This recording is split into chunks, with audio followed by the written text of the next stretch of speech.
hereby resumed. Chair would like to recognize our distinguished Minority Floor Leader, Senator Drilon. Good morning, sir. For the record, may I ask the Committee Secretary to kindly acknowledge the presence of our invited guests for this morning's meeting. Good morning, Your Honors. For Senate Bill number 1467, we have Attorney Gerardo de la Rosario from the SEC. For PSR 403, we have Assistant Governor Elmore Capule, Assistant Governor Chuchi Fonachel, Director Pia Bernadette Tayag, and Deputy Director Melchor Labasan. From the BPI, we have Mr. Cesar P. Consing, Mr. Ramon L. Haxon, and Mr. Joseph Albert L. Gotuaco. From the BDO, we have Mr. Ricardo V. Martin, Mr. Edwin Romualdo G. Reyes, Mr. Thomas P. Mendoza, and Attorney Alvin Sico. That's all, Your Honors. And also from BDO, sir, Mr. Peter Magdame. Good morning. Chair would like to make some preliminary remarks. Chair would like to clarify that the basis for this inquiry is Section 2 of the Rules on Inquiries and Aid Legislation, taking into consideration the resolution filed by Senator Coco Pimentel, namely PSRN Resolution number 403. Under the Rules on Inquiries and Aid Legislation, any Senate committee can look into any matter within its jurisdiction, especially given the current situation with respect to what happened to both BPI and BDO. The objective and view of the committee is we would want to use this as a venue to placate any further speculation with respect to what's going on, placate any concerns the depositing public may have with respect to the security of our banks, and to outline the procedure as to how this can be avoided in the future, and also how any depositor that may have been affected can file a grievance or a claim in order to recover what may have been lost, if any. Liliwanagin ko rin po, hindi maglahat ng anumang sikreto na maaaring makuha ng sino mang gusto magsamantala mula sa mga bangko. Kaya buong pag-iingat po namin aalagaan sa pagdinig na ito, anumang impormasyon na hihilingin at maaaring ibigay.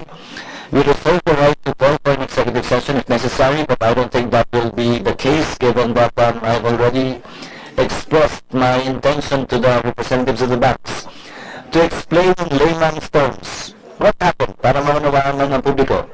Nang hindi naman din ninyo sinasabi yung mga sikreto nyo at safeguard sa IT at computer systems ninyo na maaaring magamit naman para sa mga may masamang balak o masamang balakin kaugnay sa mga programang ginagamit ng mga bangko. So to re-establish it, number one, we would like to find out from BPI and BDO exactly what happened. Number two, what has been done and what will be done moving forward to avoid a similar occurrence from happening. Number three, what have you done or what is being done with respect to depositors that may have been affected. Unawain din natin na may mga nagsasamantala sa sitwasyon at nagsasabi na walang sila pagaman hindi.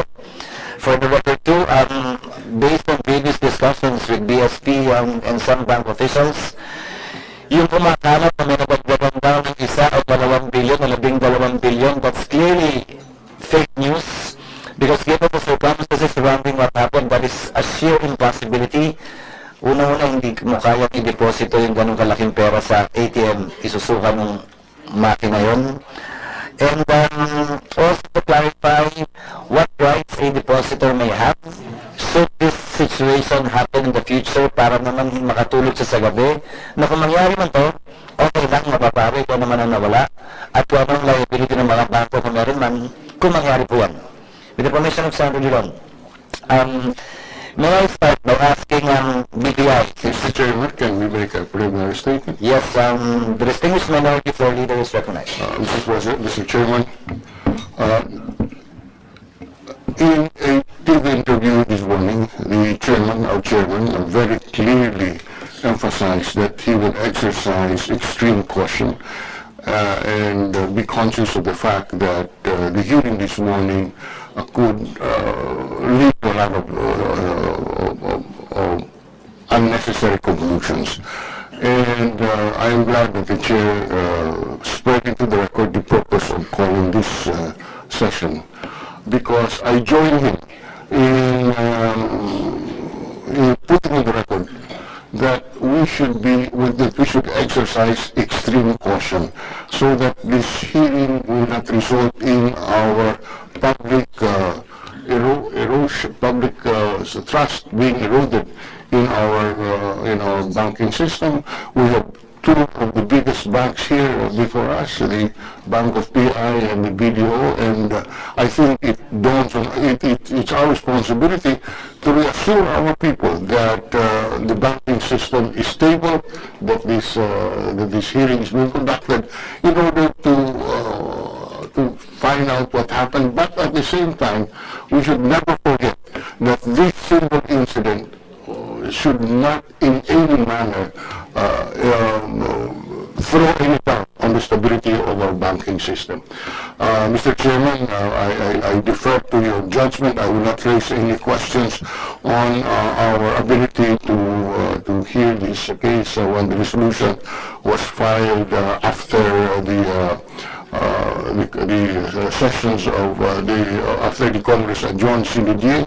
The chair raised Section 2. In the meantime, we defer to the judge, to the opinion of the chair out of respect, and we can proceed with the hearing under those premises, Mr. Chairman. So I'd like to thank Senator Dulon, our distinguished minority floor leader, for his comments and statements and opening remarks. Moving forward in proceeding, since first in time, first in right, may I ask BPI first.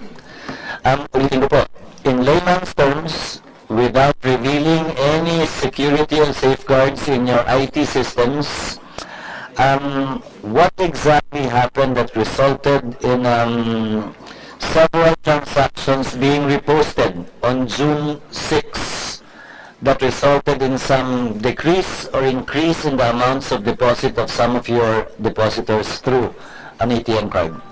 Who will speak? Mr. Consing? Honorable Chairman, may I be allowed to read a brief statement on behalf Of course, sir. Mr. Consing, you are recognized, sir. Thank you, Honorable Chairman. Honorable Senator and Chairman Francis Escudero, Honorable Senator Drilon, Honorable Senators, BSP officials, other officials present today, good morning. I am here today with four of my colleagues, experts in their respective areas. We plan to share with you as much detail as we can about the internal data processing error that occurred on June 6, 2017. I have asked Mon Hokson here, head of all of our bank's infrastructure, to provide you with a IT presentation. I have asked Joey Gutwako to my right, head of our consumer bank, to share with you how the incident affected our customers. Also,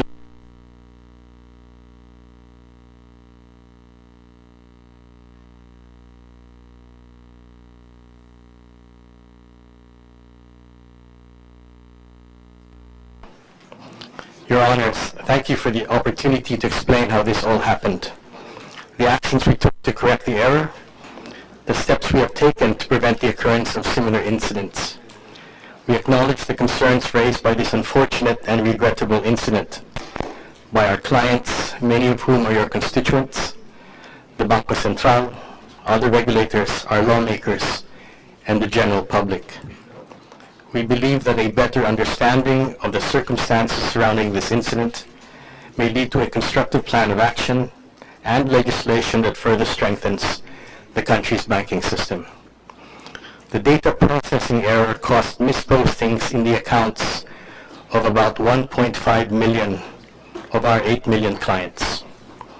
These mispostings were in amounts much smaller than some of the figures that were circulating prominently in social and other media.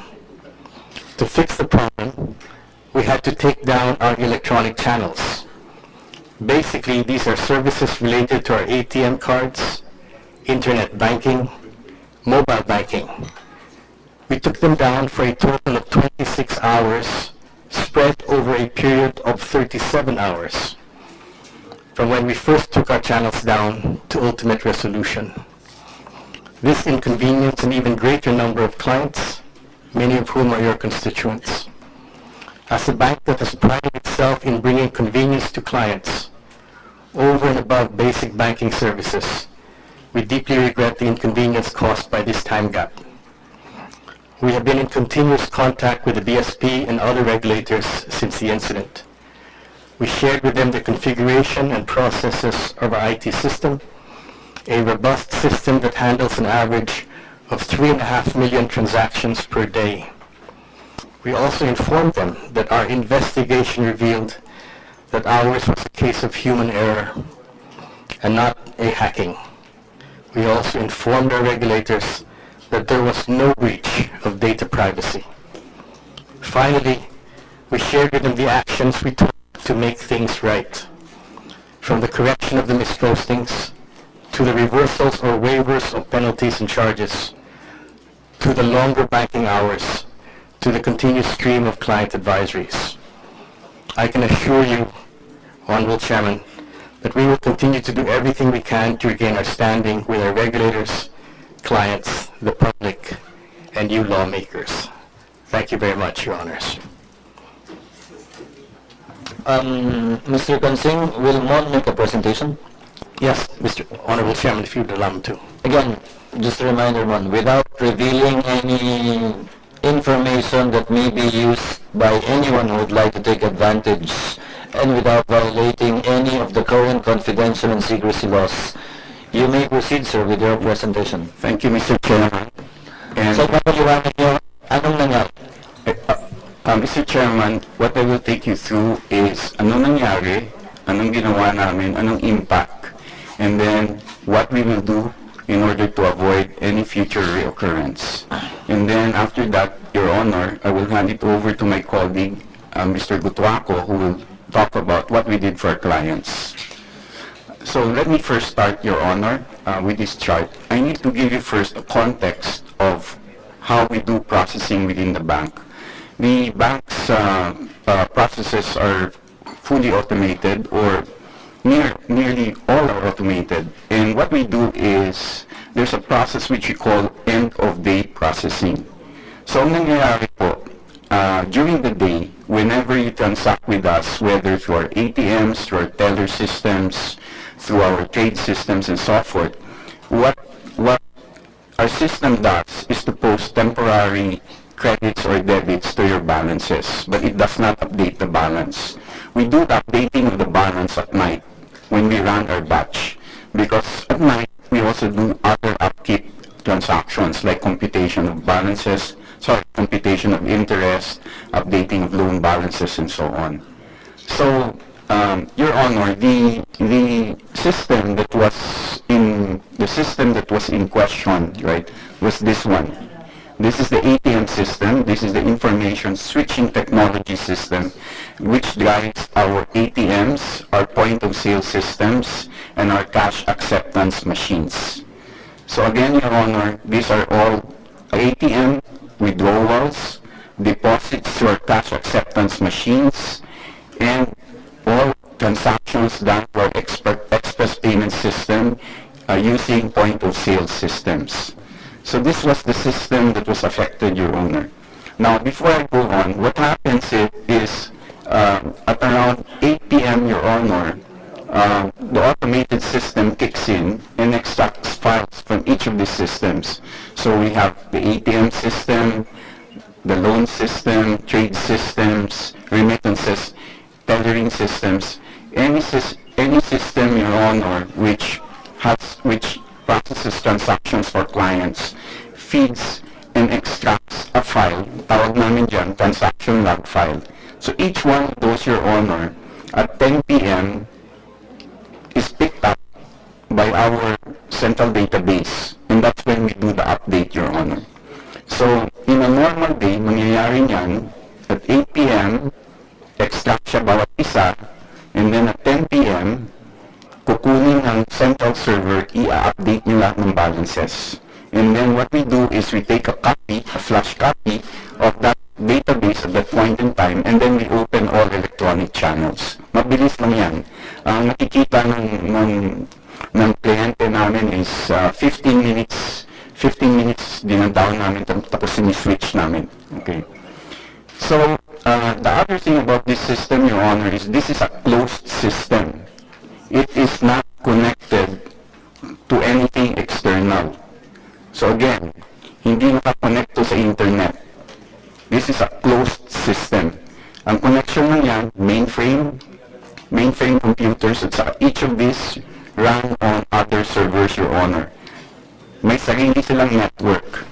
All other transactions we have are just passed on as batch files, Your Honor. So walang direct connection to the internet. That's what we mean by a closed system. Next page, please. So ano nangyari? So let me take you to June 6. On June 6, Your Honor, what we do is we have depositors who go abroad, and then they use the ATM machines abroad to withdraw money. So on June 6, we needed to reconcile a report from May 26 to May 29 because one of our corresponding banks, May 26 to May 27, May 26 to May 29, Your Honor. Ang in-enter, April 27 to May 2. Okay? So, Your Honor, nangyari, May 26 to 29 ang request. Transactions that were done using the switch from May 26 to 29. That was the request given by our shared operations group. That was given to our one of our lead technical persons. Now, this system, Your Honor, there are only 12 people who are trained in this system. Out of the 12, there are only 2 that have access to the system. The specialist in question is one of the 2. So she was assigned to extract a report, and she was instructed to take it from our backup files. Now, in order to get it from the backup files, she has to route a request and inform her superior that she's going to do something in the backup environment. What she did was, because maybe of expediency, since she already has access to the production file, and since she knows that, it can be done more expediently in the production file, the temptation was there, and in order to rush the report, she said, I can do it in production. So she generated the report in production and extracted the file. Now, the file contained, instead of May 26 to May 29, ang na-enter niya sa online system namin were dates of April 27 to May 2. In effect, nag-extract lahat ng transactions April 27 to May 2. And it created a file called IST. That's for the name of the system. Yan ang naming convention namin. And it gave the date, June 6, 2017. So in effect, this was submitted around 3 p.m. 3 p.m. and it concluded around 6 p.m. And she left the file there. Okay? Now, if you go to the next page, so what happened, Your Honor? At around 8 p.m., the extraction took place. But since my file na na-create, it created another file called .1. Okay? So, if you use Windows as an example, if you have a duplicate file, patawag mo dyan, copy 1. We are using Unix here. So, Unix, ang convention is .1. So, it doesn't replace the file, but it just names another file. Bibigyan niya lang ng extension na .1. If you go to the next page, so ang nangyari po, Your Honor, was then, at around 10 p.m., hinugot niya itong file na to, ang April 27 to May 2 na file, instead of the June 6 file. So in effect, Your Honor, the balances were updated using transactions from April 27 to May 2 instead of June 6. That's what happened, Your Honor. So anong impact? If we go to the next page. So again, let me reiterate, this covered only transactions sa ATMs namin, sa point-of-sale systems namin, at sa cash acceptance machines. Okay, you can only withdraw money from ATMs, you deposit money through our cash acceptance machines. So I'll give you an illustrative example, Your Honor. Kung kliyente ka na mo, mangyayari, if you have 10,000 at the start, pero no April 27, 28, 29, nag-withdraw ka ng 5,000, 3,500, and 4,000 respectively, bigla na lang makikita mong balance mo, 2,500, because these transactions were reposted.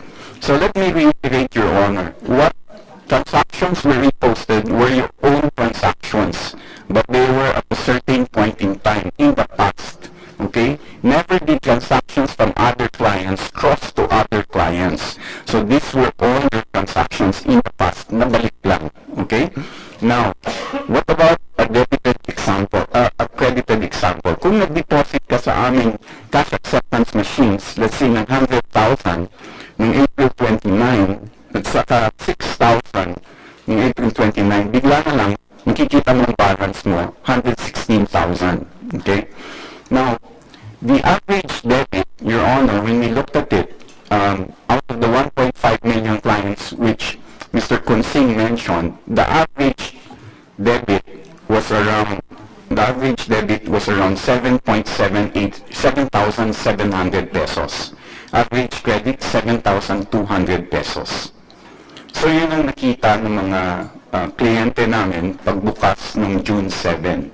Now, please note, the only way that you can reach a billion, right? There are people saying they have 12 billion, right? But let's take, for example, 1 billion lang.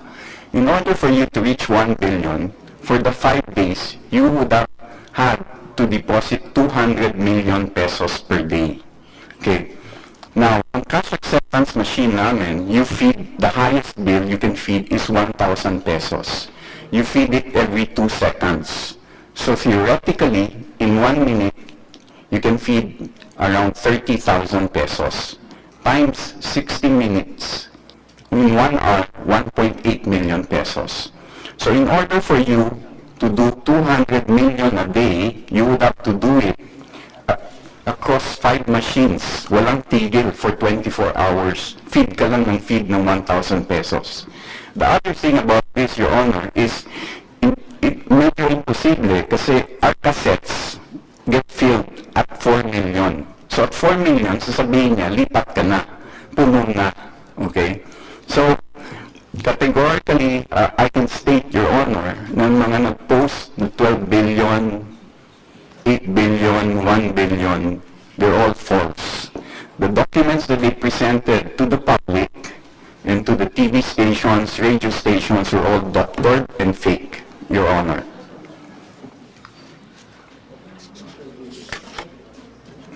Okay, so if I go to the next page, Your Honor, anong nabalik na namin? I think as Mr. Kunsing mentioned, we did it, over a span of 37 hours recovery namin, but during the time, may lapses where we opened up our channels. So 24 hours in total na down kami.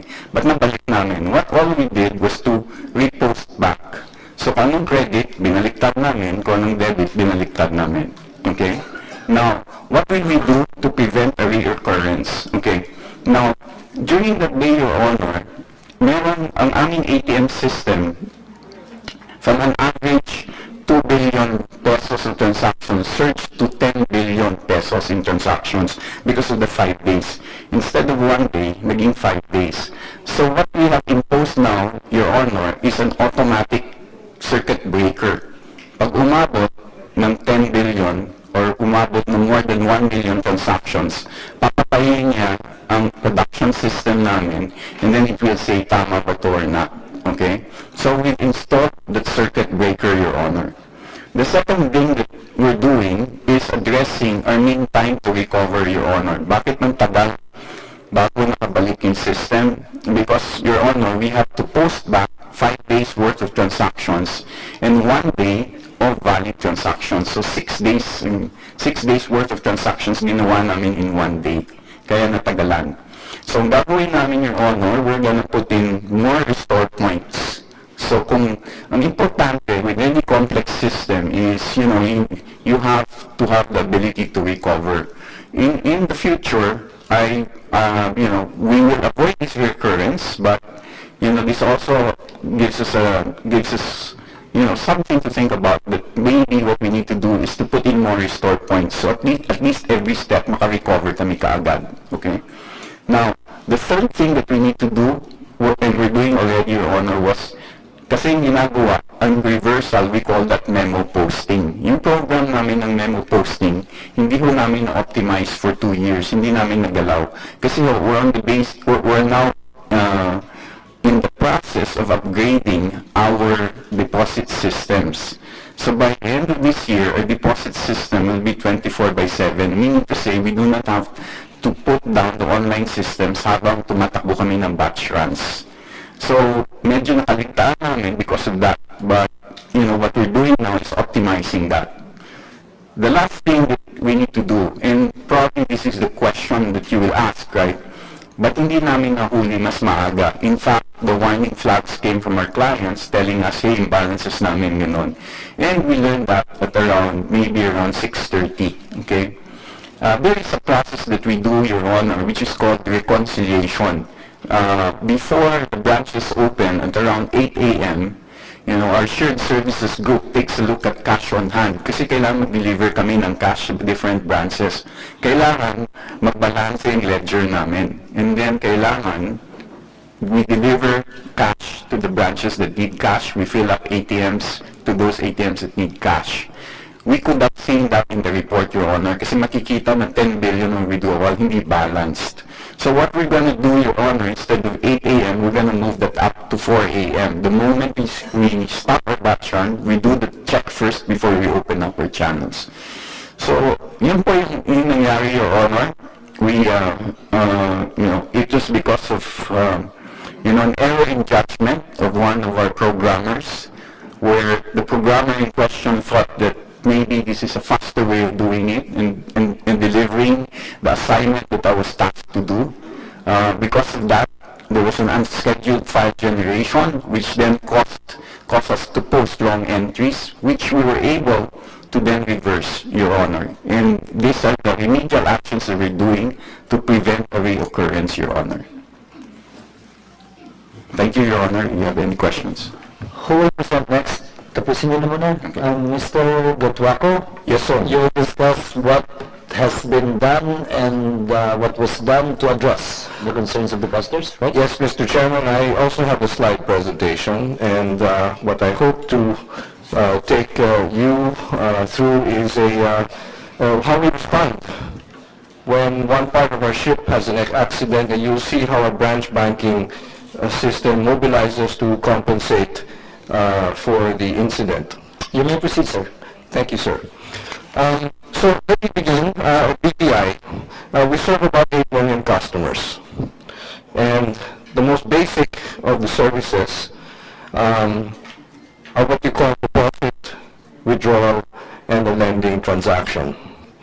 And those services are provided in the most basic of channels, which we call our branches. At BPI, we call them the branch of account. I will explain the significance of that in the next slide. But this is the basic services.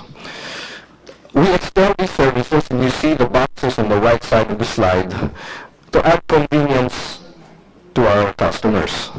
And that convenience are transactions such as funds transfers, remittance, payments of bills, and what we call an inter-branch transaction. The BPI, the brand of that, is Bank Anywhere, which means to say if you open your account at one branch, you should be able to transact at another branch where you did not open that account for free, for no extra charge. So that is a convenience to our customers. And in addition to that, for our customers who do not wish to bank in the branch, we also offer services at home where you can bank online when you're stuck in traffic, when you can bank on our mobile platforms, on our ATMs, which is the most used electronic channel, and POS machines, your credit cards, and remittances, particularly for OFWs offshore. Now, let me describe the branch. On this slide, all our branches look the same, but it's important to make some distinctions here, Mr. Chairman. So first of all, we have 827 branches in BPI across our parent bank and our subsidiaries. Those branches are generally open between 9 a.m. and 4:30 p.m., 7 to 7.5 hours a day. That might change if it's in a mall, it might slide, but generally 7 to 7.5 hours a day. And the systems that we have in the branch are such that we can process transactions at a speed of about 850,000 transactions per day. And this is our primary channel for all our banking services. I should note, if this is the bank also where you opened your account, where a BPI customer opened our account, this is where all the primary balances are kept. It is a procedure in this branch that every day before they open, certain printouts are made. While we open at 9, employees typically come in at 7:30 and 8. And it's interesting to note one of the things that they print are the account balances of all their customers.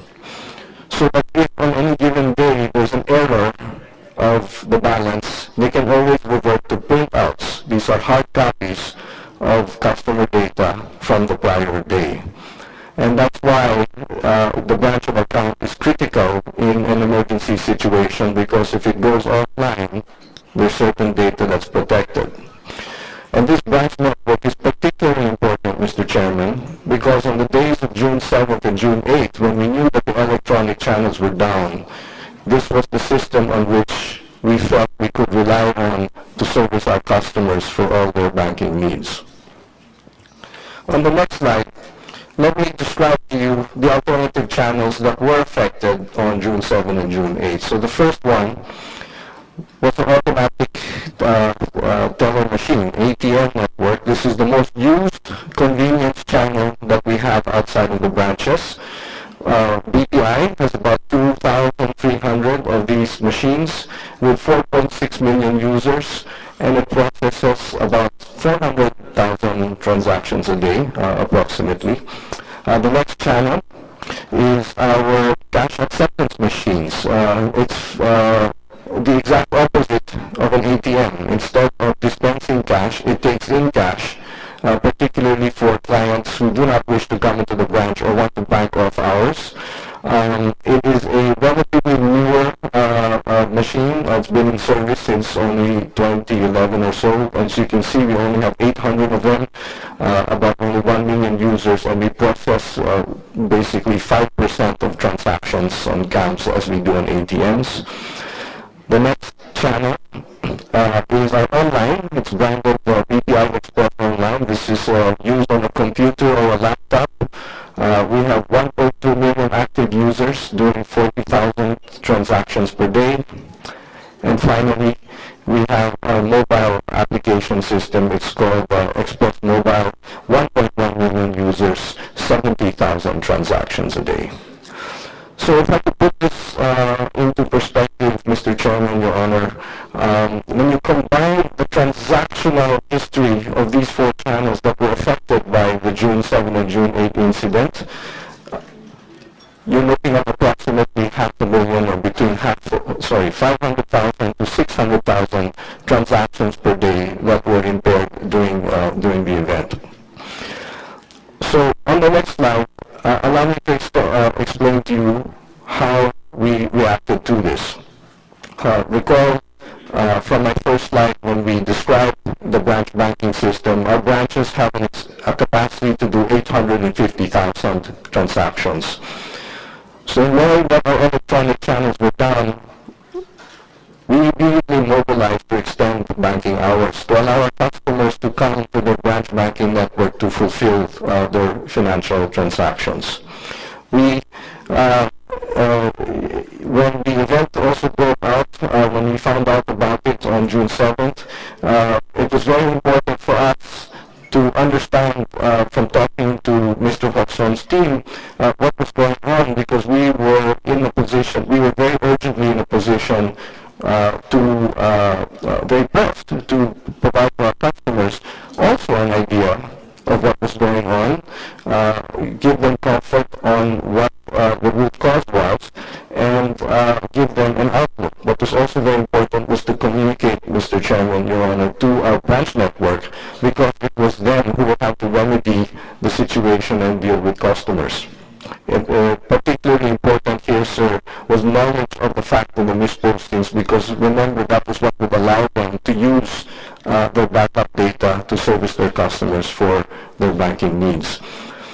We boosted our customer care systems, Mr. Chairman. We don't just serve customers through our branches on June 7 and June 8. We also have our telephonic and our social media customer service infrastructure, and they were boosted during the events of June 7, 8, and thereafter. And obviously, for our customers affected by this and unable to make payments, we reversed fees, particularly in relation to BPI-related services when they were impacted by delayed payments. So if I can step through this a little bit on the next slide, I'll give you some examples of how we went through this. So we extended banking hours. You may recall from my prior slide that our branches typically close at 4:30. So we created 3 additional hours of banking time, of processing capacity in our branches on Wednesday, June 7, Thursday, June 8, and Friday, June 9. And in addition to that, just for extra measure, 200 of our 800 branches, or 237 to be precise, were open on Saturday for additional banking for a full day. Now, if I may, allow me to present to you what this does in terms of providing relief to our customers. If you take the combined impact of extending to 7:30 for 3 days and the opening of the Saturday, what we've effectively done is create the capacity for 1.7 million monetary transactions. That is well in excess of the 540 or the 600,000 transactions that was foregone on the 26 hours or so that we lost electronic channels. And so, while this is a rather simple calculation, Mr. Chairman, Your Honor, it does illustrate the thinking behind the team when we mobilize to open branches and create capacity for our customers. This next slide just illustrates to you the intensity of our communications during the 5-day period, June 7 through June 13. We issued a total of 17 public advisories. It was pretty rapid fire, Mr. Chairman, during June 7th. In one instance, one announcement following another in 45 minutes. But we sustained it for 5 days. And once we were in recovery mode, the relationship with our customers, we were trying to make a little bit more personal, and we began issuing letters and contacting them one by one. And obviously the channels we used were our online, social media, and any avenues we had through print and broadcast. This slide is just a reference, Mr. Chairman. You can see the intensity of the communications was highest on June 7th and June 8th, and it died down as we went into normalcy on Friday, June 9. This is a sample, Mr. Chairman, of how we were announcing this on the electronic channels. And finally, this slide here illustrates how we mobilized our call center personnel. We have 400 of these personnel. We boosted by 25 headcount during the peak hours of the incident to make sure that we could field our calls and ensure there was no backlogs. So with that, Mr. Chairman, that is my presentation. If you have any questions or the floor has any questions, I'll be pleased to entertain. Maraming salamat, ginagawa ko. Ilang katanungan po kumari. Una kay Mon, nabanggit mo closed system yung lugar ng IT nyo kung saan nagkaroon ng error. So, 100% hindi ito hacking.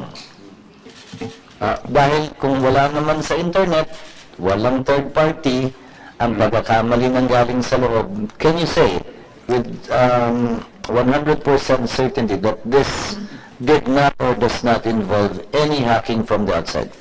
Your Honor, 100% definite, it was not a hack. Your Honor, if you allow me also, I'll give you a brief description lang, of the thought process that went through. When this was reported to me at 7 a.m. and by 7:30 a.m., why I concluded this was not a hack. Okay. BPI is a Cybersecurity Operations Center, right? That Cybersecurity Operations Center tracks 20,000 events per second. Withdraw ka sa ATM, log on ka sa online, may tellering system, those are events. Those 20,000 events per second, Your Honor, we basically use tools to look for aberrant behavior, meaning to say, meron bang nag-escalate ng privileges, may pumapasok ba? During that time, Your Honor, nung nakita ko na ganitong nangyari, ibig sabihin yan, meron ng leakage palabas. Ibig sabihin siguro, kung nahack kami, meron traffic palabas. So tinignan ko kaagad, Your Honor, yung traffic, kasi we have that in our CSOC reports. Traffic for the last 3 days and especially for the last 2 hours. There was none, Your Honor. The second thing that I did, Your Honor, was to call up our service providers. We have 2 service providers, FAR-I Mandiant and IBM. FAR-I Mandiant does threat analytics for us, meaning to say, Your Honor, aside from monitoring the system, they also look out for messages sa dark web, anything, any noise if you were hacked. So, negative on that area. IBM naman manages our Security Operations Center for us. I also asked them for any other reports outside of those that were given me. And there were none. So by that time, Your Honor, I concluded that given that this was a closed system, walang connection sa internet, the only possible thing na pwede pumasok was that somebody was in control of a workstation and pounding out commands. But I saw from the network, wala naman pumapasok. Then I concluded, Your Honor, that it was not a hack. Plus, this was verified by our service providers, our IBM and FAR-I. Second question, you mentioned the circuit breaker earlier. Na at some point, there will be a circuit breaker to avoid future occurrences. What would be the practical effect of that? May delay ba sa posting? Anong epekto rin from the point of view of the depositor? From the point of view of the depositor, Your Honor, siguro, ibig sabihin lang yan, sa aming automated processing, Your Honor, instead of straight through, meron kaming gap na dadagdag na 10 minutes. So, let's say, pag nakita na, let's say, the transaction volume was extraordinary, magsa-stop yung automated production at that time, and then it will ask the operator, yes or no to proceed. So that basically means that he needs to look at the reason why the volume ballooned to that size. If everything is okay, Your Honor, all that person needs to do is say yes, then it will proceed. Probably 10 minutes delay. If abnormal, Your Honor, then, we go through to take a look at what the root cause was. Next, marami ng mga kumpanya gumagamit ng ATM para sa payroll nila. What was the situation with respect to payrolls that needed to be made during the time or period affected? Has everything been resolved by now? Yeah. For that question, Your Honor, may I defer to Mr. Gotuaco, who was managing that situation at that time. Mr. Gutwako, sir? Thank you, Mr. Chairman. Yes, we have automated payment system, Mr. Chairman, and that were affected by the downtime, particularly on Friday as we were recovering, as you could imagine, 26 hours loss of processing time. But ultimately, the payrolls were affected. We had some delays. But most of our customers, or a great majority of our customers, were finally settled in terms of payroll by the time the week ended. Of the 540 transactions that you showed that may have been affected, not necessarily all, because if they did not make a transaction during that period, walang dalawa sa akin, Sir, yes, that's So the 540 transactions, Lahat na ba ng claim na settle na ng BPI as of today? In fact, Mr. Chairman, it is difficult to know what the totality of claims is at this point because we are still early since the incident. But all claims that are brought to our knowledge, we have engaged customers. We in fact have invested quite a bit of time in understanding how they were affected by bounced checks, by delayed payments of interest and principal, by premium payments on insurance contracts that may have been due. And where we have identified those situations, in fact, we have reversed fees already, such many of our customers may not even have known they were impacted by the incident. As a process, kung may complaint pang isang depositor na nalaman niya next week, next Yes, month, sir. na maaaring naapektuhan sila, Yes, sir. ano yung prosesong pagdadaanan niya para gumawa ng claim sa BPI? Marami mo tayong proseso. In fact, even during the incident, Mr. Chairman, I wish to emphasize that our branches were always open. So that would have been your first line of defense, so to speak, if you were a customer. The branches were open, and they were open for extended hours, and they were open on Saturday. If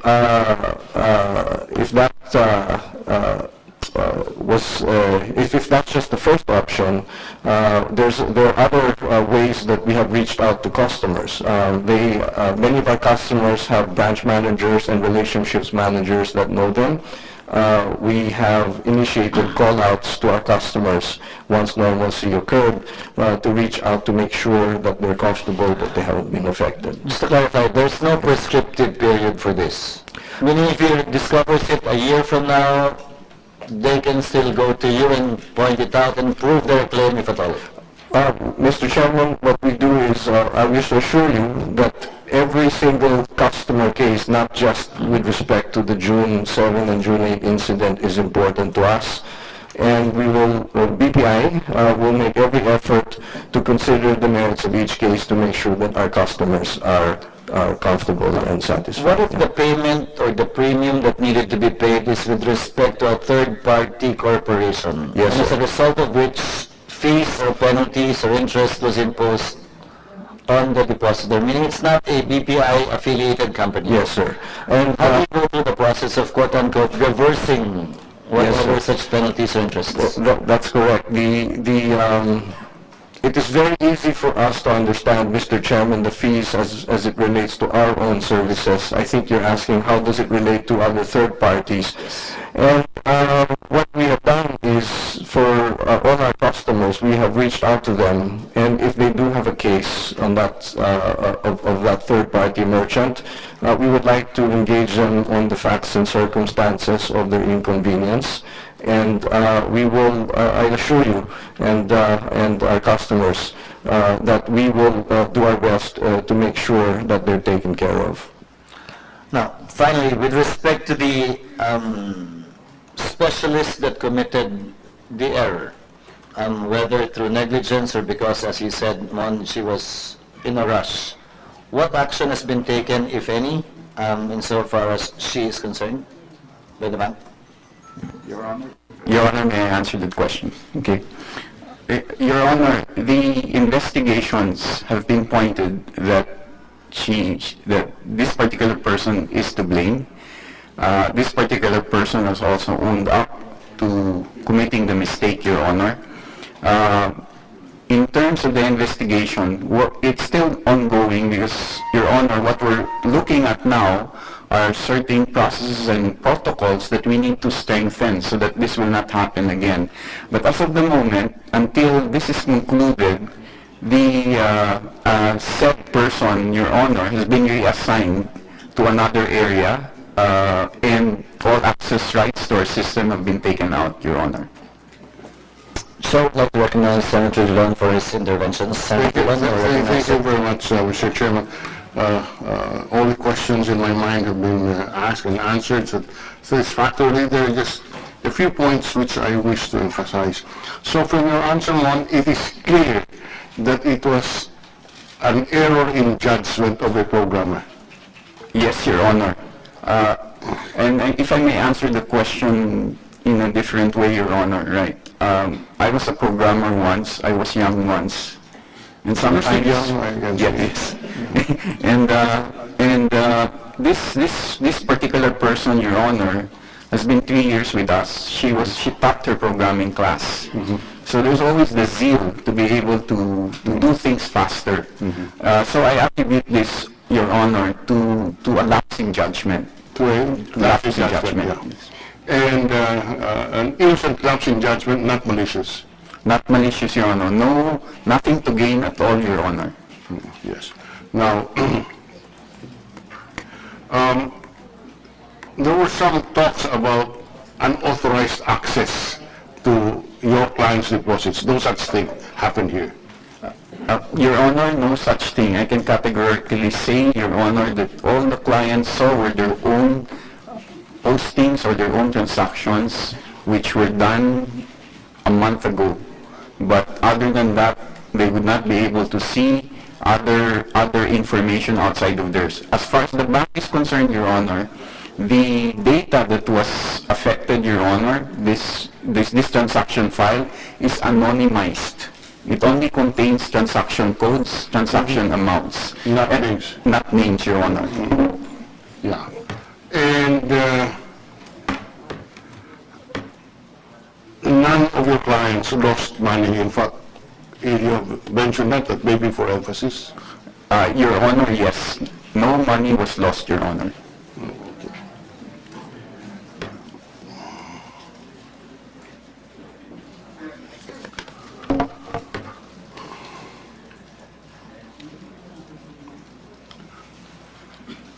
Well, you know, you've done corrective measures, and I assume you can assure the public that, I don't know if you can assure the public that such innocent errors in judgment in the future will not happen. Whatever is created by human beings is subject to frailties, and in this particular case, I don't know what other assurances you can give the public having done everything that you described. Your Honor, I may answer it in a different way, Your Honor. These are complex systems that we're working with, a combination of process, people, and technology. In parts of the process, people, you need trusted people to be able to further the process, Your Honor. What's important to a bank like us and to an organization like us is the ability to recover, Your Honor. The ability to recover, the ability to preserve the integrity of the data at any time such that we can go back and then recover, Your Honor. So I think that from a risk management focus, that's what we're doing here. You cannot avoid having complex systems, Your Honor, because banking uses advanced technologies. But my assurance to the public, Your Honor, is we're investing to ensure that our mean time to recover will be faster. But there will be no doubt that we will be able to recover should any other similar incident occur in the future. Thank you very much, Mr. Chairman.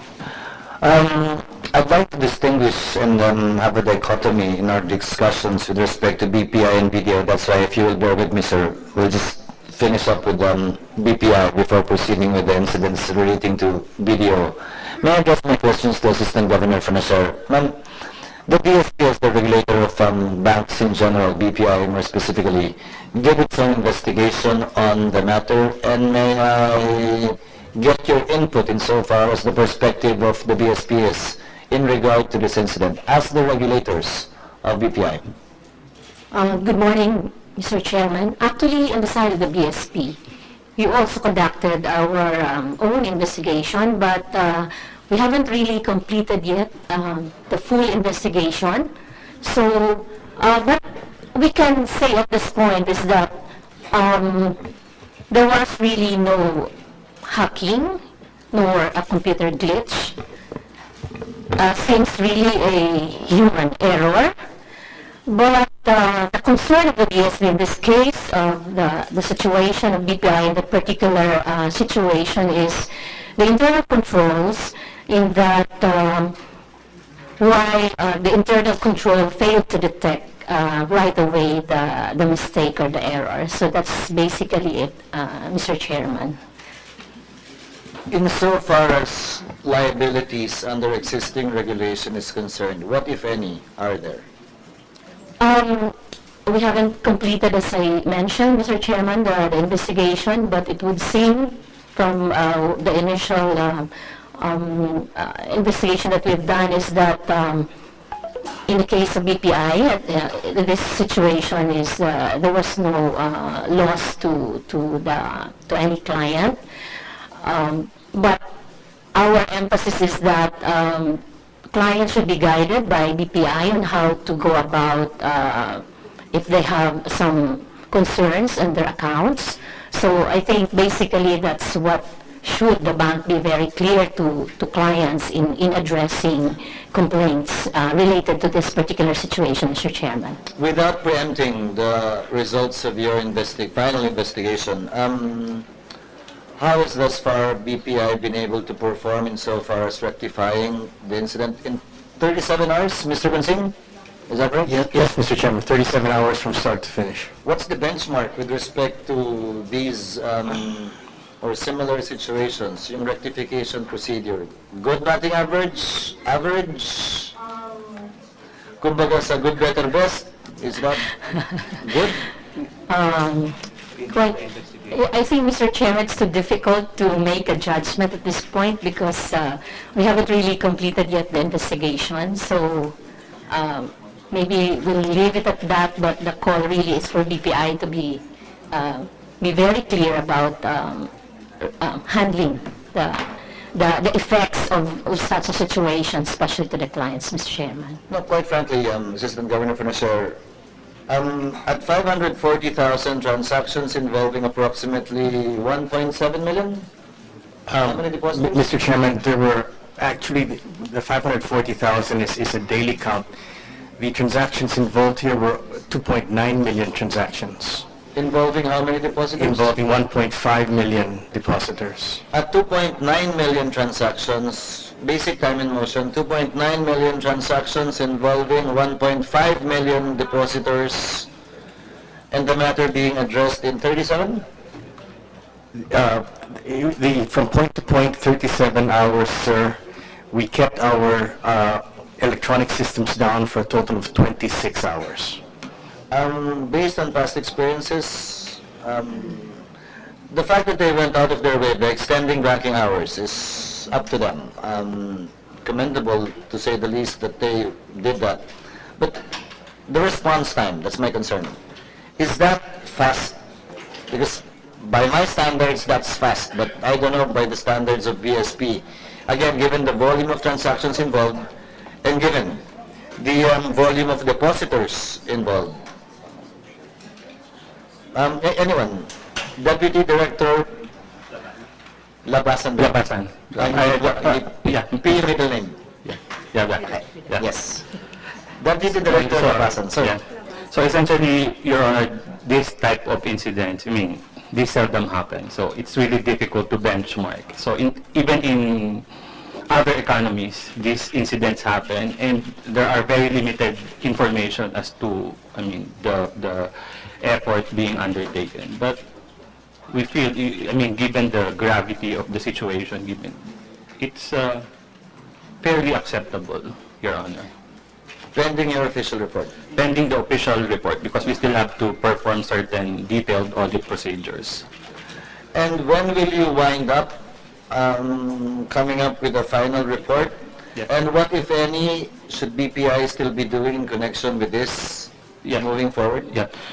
Basically, Mr. Chairman, we, as committed by the incoming governor, we have started the investigation, but the first few days were really devoted to preliminary discussions, preliminary walkthrough of different processes, because at that time we could not start with the detailed procedures because we do not want to interfere with the remediation efforts. And then come Monday, it's June 12. So essentially, we need a few more days. We are still requesting certain information, but we have started already. So essentially, a few more days to conclude the investigation, Your Honor. level of confidence with respect to what BPI has done to rectify the situation as the regulators, Assistant Governor Financier or Director Tayag, ma'am? Good morning, Mr. Chair. Good morning, Senator Durán. Basically, the perspective that I will come from is really on consumer protection because there were consumers affected. And in terms of benchmark, what we want to ensure is that our supervised entities, number one, if there is an incident, communicate clearly to their customers. If there are service disruptions, what are the alternatives that are provided? And if there are any laws or any complaints, that they are adequately heard and there's mechanisms for redress. So basically, in situations like this, those are the things that we look at without giving any pending the final findings in this area as what was already presented without giving any additional information. I think our resource persons presented the advisories, the schedule of the advisories, the additional measures that they put in place. So I'm just reiterating what has already been shown and juxtaposing that with the things that we require our supervised institutions to do. In terms of process, we expect our supervised institutions to have a mechanism for customers to let them know if they have complaints. So in this case, since it was represented that no funds were lost, in case there are other related complaints due to the service disruptions, to approach their bank. If that is, if they are not satisfied, the Bangko Sentral puts in place also a consumer assistance mechanism where they can come to the bank, come to the BSP, and we can further facilitate this discussion. You're talking of a grievance procedure that the bank should set in place, which they discussed earlier. The first line of defense, as Mr. Gutiaco said, would be to the branch. Yes, sir, which never shut. So sa sino mang ating apektado nito, akala nila apektado sila, baka nakalimutan nila, nag-withdraw, nag-deposit sila, they can go to any branch. Yes, sir. And to clarify, Director Dyke, there's no prescriptive period for this, meaning the depositor can be made aware of it, baka nakakalaman niya o biglang nangailangan kaya tinignan. There's no prescriptive period. Walang no prescriptive period because the customer might not be aware, but once they are made aware, we really encourage them to go to the bank kasi sila po ang makakasagot ng madalian kasi sila yung may alam ng client information and transactions. Pero kung hindi po sila satisfied, pwede silang pumunta sa Bangko Sentral and we refer it back to the bank. Doon po meron ng turnaround time. We require the bank to respond to the BSP and to the client within 7 banking days. Now, in this situation, when reversals are made, everything is borne by the bank. All the costs are borne by the bank. Yung extra hours, di ba? Hindi naman yan pass on eh. Am I correct, Mr. Consing? That is correct, Mr. Chairman. All costs are borne by the bank. So reversals from within the banks, affiliated firms are borne by the bank? Everything within the bank is borne by the bank. All our extra costs related to the extra hours, extra overtime, etc. is borne by the bank. The cost of communication is borne by the bank. Also borne by the bank? Yes. Yes, Mr. Gutwaki, you want to add something? No, I concur, Mr. Chairman. So it's borne by the bank? Yes, sir. Now, in theory, what if someone makes a claim? Sinabi niya, ay, nabawasan ako ng 20,000 eh. It's difficult to prove from my end as the depositor. How will the bank now proceed to address such a claim by a depositor? Meaning, ano yung pagbabagayin yung data to prove or disprove whatever claim a depositor may have with respect to a debit or a credit? May I? Yes, sir. Please. Yes, Mr. Chairman. That is the fortunate circumstance here is that we know very precisely the nature of the mispostings. We know that what caused balances to be too high or too low were ATM-related transactions that occurred between April 27 and May 2 that were posted on June 6. And in fact, sir, that's why you could always go back to the main branch or your branch to transact on June 7 and June 8 because our branch personnel knew the proper balances of our clients as of the day prior, and were also able to determine on June 6 what were those errant transactions, those errant postings from April 27 to May 2 that were posted on that day.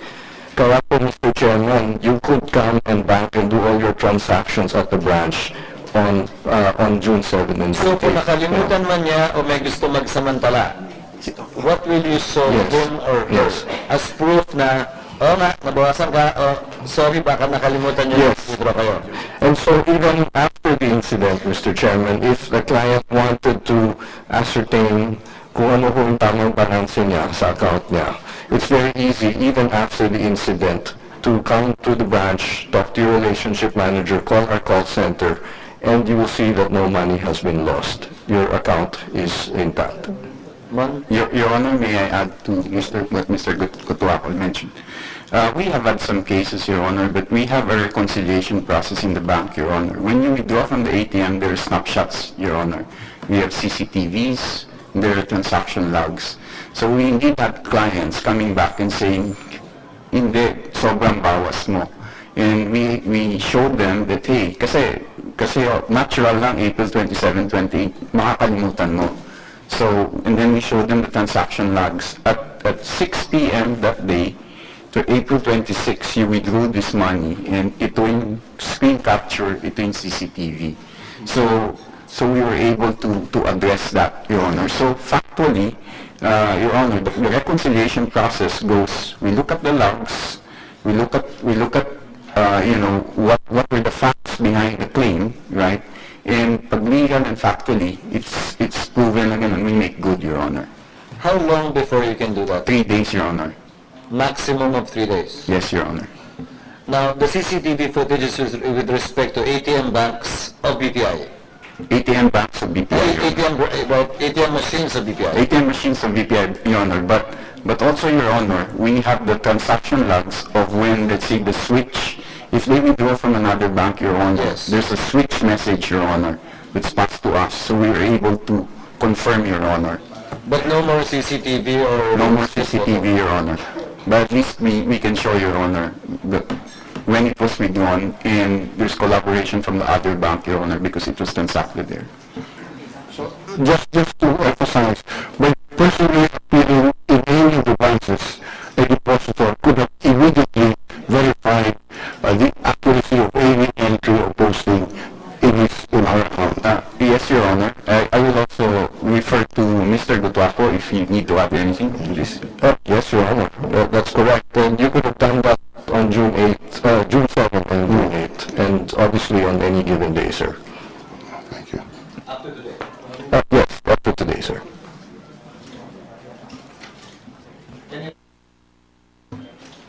Before proceeding to video, any other additional statements, Mr. Gonzalo? Mr. Chairman, Your Honors, our focus has been on making sure we do right by our clients. Our focus has been 90% making sure that no one loses money. There have been double credits here, but that has not been our focus, okay? We'll sort out the double credits in good time. The amounts are small. Our focus has been almost exclusively on making sure that everyone is kept whole. So The debits. The debits, sir. So if there's anyone out there still outstanding, please come to us. We will fix this. Yung credits. We'll do that in our good time. Paano pag na-withdraw na? Hindi siya papayagan eh. But the focus has been on the debit side. On the debit side. Yes, sir. So far, has anyone filed an action or complaint against BPI from the point of view of any of the depositors of BPI as a result of this incident? That you're aware of? Not that I'm aware of, Your Honor. Thank you, sir. Just a curious, would the central bank be aware of any similar incident abroad? Let's say in the more sophisticated economies, are there these things happen to, or even in the most sophisticated system? Even in, Deputy Director Labasan? yeah, even in Europe and Singapore, these incidents really happen, as previously mentioned. So we are not unique in a sense. Yeah, yes, sir. In a bad way, we are not unique. Yeah. And it's because human intervention could always cause something that is not intended to be. Yeah, yeah. Is that correct? Yes, sir. Thank you. Well, the important thing is the ability to respond immediately And to recover. and to recover. Yes. Thank you, Mr. Chairman. Thank you, Senator Ron. Moving forward, we now move to the video. I'll call it an incident or a situation. And who is the designated victim on the part of video? Mr. Reyes. Sir, ulitin ko po, sinabi ko kanina, briefly, in layman's terms, can you discuss to us what happened, what the current situation is, what has been done to rectify and correct, and what will be done to avoid the occurrence in the future of a similar incident? You may proceed, Mr. Reyes. Maraming salamat. Good morning, Honorable Chairman Scudero, Honorable Senator Vilon, the BSP officials, and of course our colleagues here from BPI as well. The BPO case, the onset, I'd like to say, is different from BPI, right? And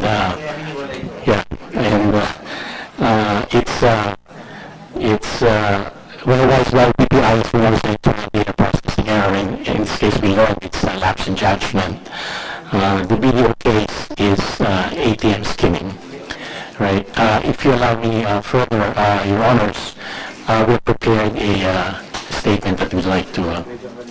In your statement, will you be defining ATM skimming? Yes. Spelled S-C-H-E? S-K-I-M. It's not a scheme, it's a skimming. Skimming. We will go through that in detail. Please proceed, sir.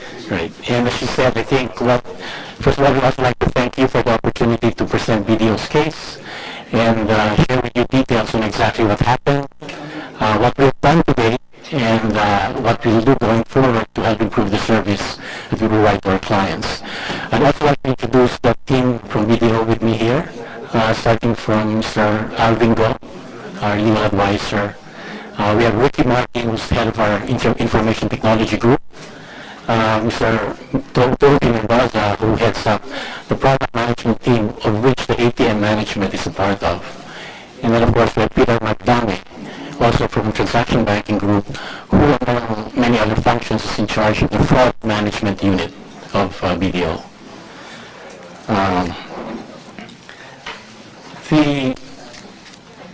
As a general comment, since we talked about the data processing issue with BPI, we wish to state that any systems environment will always require some degree of human intervention.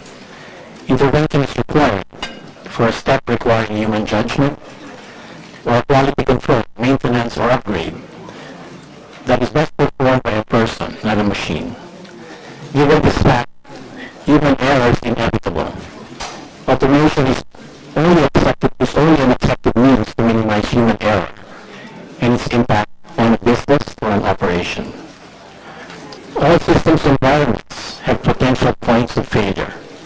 The key to mitigating risk is to identify where these points of failure exist and have the requisite recovery procedures in place to kick in whenever failure occurs.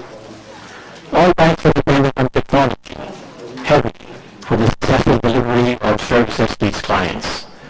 As a result, banks are always careful and geared towards addressing and resolving problems quickly whenever there is a failure. Key functions include documentation, record keeping, timely balance reconciliations, and the like. BDO adheres to the basic principles of quality control, ensuring a make-or-checker arrangement for all transactions at any time. Going back to BDO's case, which concerns recent reported incidents of ATM skimming fraud, the bank assures the public that there is no cause for worry. ATM skimming fraud is common and affects ATMs and the cardholders of many banks. The recent events are related to three recent separate fraud events that have recently come to the bank's attention, and they affected 7 ATMs. The 7 ATMs are from 3 locations. the cases, number of cases so far are filed, and we've reviewed and handled. There are about 95 cases, and as a result, we have also disabled cards that we know have been compromised. The investigation of these cases is presently ongoing, and the numbers we've provided are subject to change. In addition, the data refers to complaints and issues validly filed through the bank channels. As a general process, we validate all complaints received and begin the process of rectification immediately once validated. To put this incident in perspective, the recent fraud events involved 7 ATMs out of a total of 3,700 for BDO, and that's 0.2% of the ATM population. Now, let me talk a little bit about skimming, Your Honor. Skimming is the unauthorized copying of the magnetic stripe information of ATM cards. The thin black stripe at the back of your cards, which stores the details of your card and is necessary for ATM transactions. Skimming is done through illegal devices that read or skim the magnetic stripe as transactions are being done. A second device is usually present to obtain the ATM PIN. In the Philippines, this is often a small pinhole camera that records the entry of a PIN during a transaction. The skimmed card details are then used to create fake cards, which is paired to the recorded PIN and used to perform unauthorized withdrawals or purchases. Skimming has been going on for quite a number of years already. The magnetic stripe is a 50-year-old technology, and attempts to fraud it are as old. However, new technology makes skimming and PIN camera devices very cheap, easy to produce and obtain. Fraudsters also do a lot of research and development. New methods of attack, such as what we'll show later, deep insert skimmers, which are very thin, small, and hard to detect, arrive on a constant basis and often attempt to thwart whatever security measures we have implemented. The three incidents above are related to the new type of skimming device, as I said, called the deep insert. Once this insert is in the machine, once resting there, they can read cards virtually undetected and will not be visible through conventional anti-skimming protection modules. More importantly, they are also very easily installed and removed, with a process very similar to actions made by a client inserting an ATM card into the ATM machine. This new insert device is coupled with newer upgraded versions of the pinhole camera, with strong magnets that are capable of attaching to the pin pad shield. In terms of the extent of compromised ATMs, the number is very small. In a recent study of the Philippine banking industry, an informal study in the first quarter of 2017, there were less than 100 ATMs hit out of the 15,000 ATMs nationwide, around 0.5% of total ATMs in the country. While there's admittedly a general upward trend in the numbers, we have seen that recent fraud attempts in May and June. Generally, ATMs are safe to transact in. Now, Your Honor, what have we done, right? BDO continues to employ a number of measures. Some unique to us, of course, some of the others I'm sure the other banks are doing, to secure our cardholders' transaction. Firstly, the bank will reimburse all clients affected by unauthorized withdrawals by said preventive compromises, POCs, subject to existing investigation and reimbursement processes. It is worth noting that this requires that customers file their disputes through the proper bank channels. Traditional social media posts and activities will not be actionable from the bank side without a formal filing. And of course, card replacement will be free. Secondly, for customers who are actively blocked, the cardholders may proceed to their branch of account for a free card replacement. Thirdly, on preventing deep insert skimmers, BDO is specifically deploying an upgrade to its ATM machines. We have a solution, that's probably the one thing that maybe we would like to be careful in terms of sharing it maybe later in a more closer session. But as of right, in over 1,000 of the bank's ATMs, including the 7 point of compromises we mentioned, have been upgraded. The target implementation of the rest of the bank's ATM fleet is the fourth quarter of this year. It takes time to do this, backslash yung machine and then. Additionally, the bank also deploys the following to protect its cardholders on a what we call its business as usual basis. Number one, live real-time fraud system to track our customers' transactions and determine suspicious or off-pattern withdrawals and purchases. Peter is in charge of that unit, fraud management team. Fully staffed 24/7 fraud team that does the monitoring of the system and also investigates cases that are filed with BDO. The fraud team can also anticipate a potential skimming attack and block cards proactively so that the fraudster will have no access to cardholder funds. Number three, physical and software security measures, such as sensors to detect traditional skimming devices that are being attached on card readers, PIN pad covers to hide the PINs customers transact. Number four, security personnel both in the branches and in offsite ATM locations that check our ATMs for suspicious devices attached to the machine, as well as people who act so suspiciously around the machine.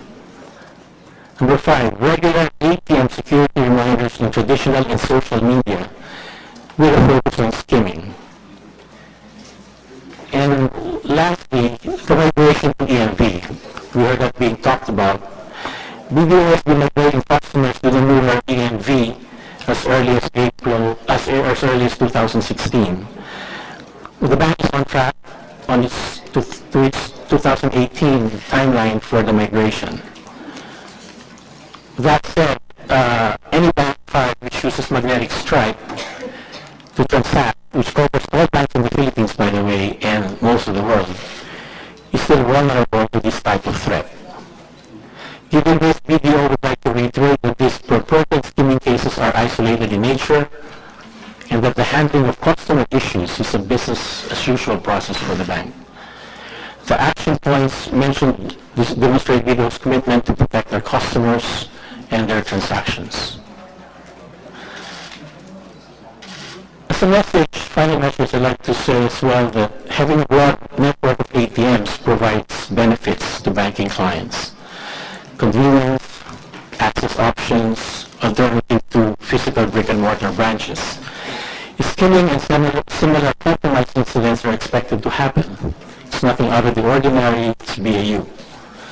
That is the price we pay for providing the above benefits, conveniences to our clients.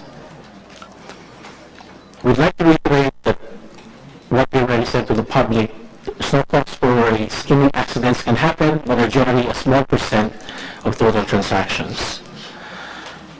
Banks, the BSP, and the authorities are aware of these incidents and have all taken measures and continue to take measures to prevent said cases from happening.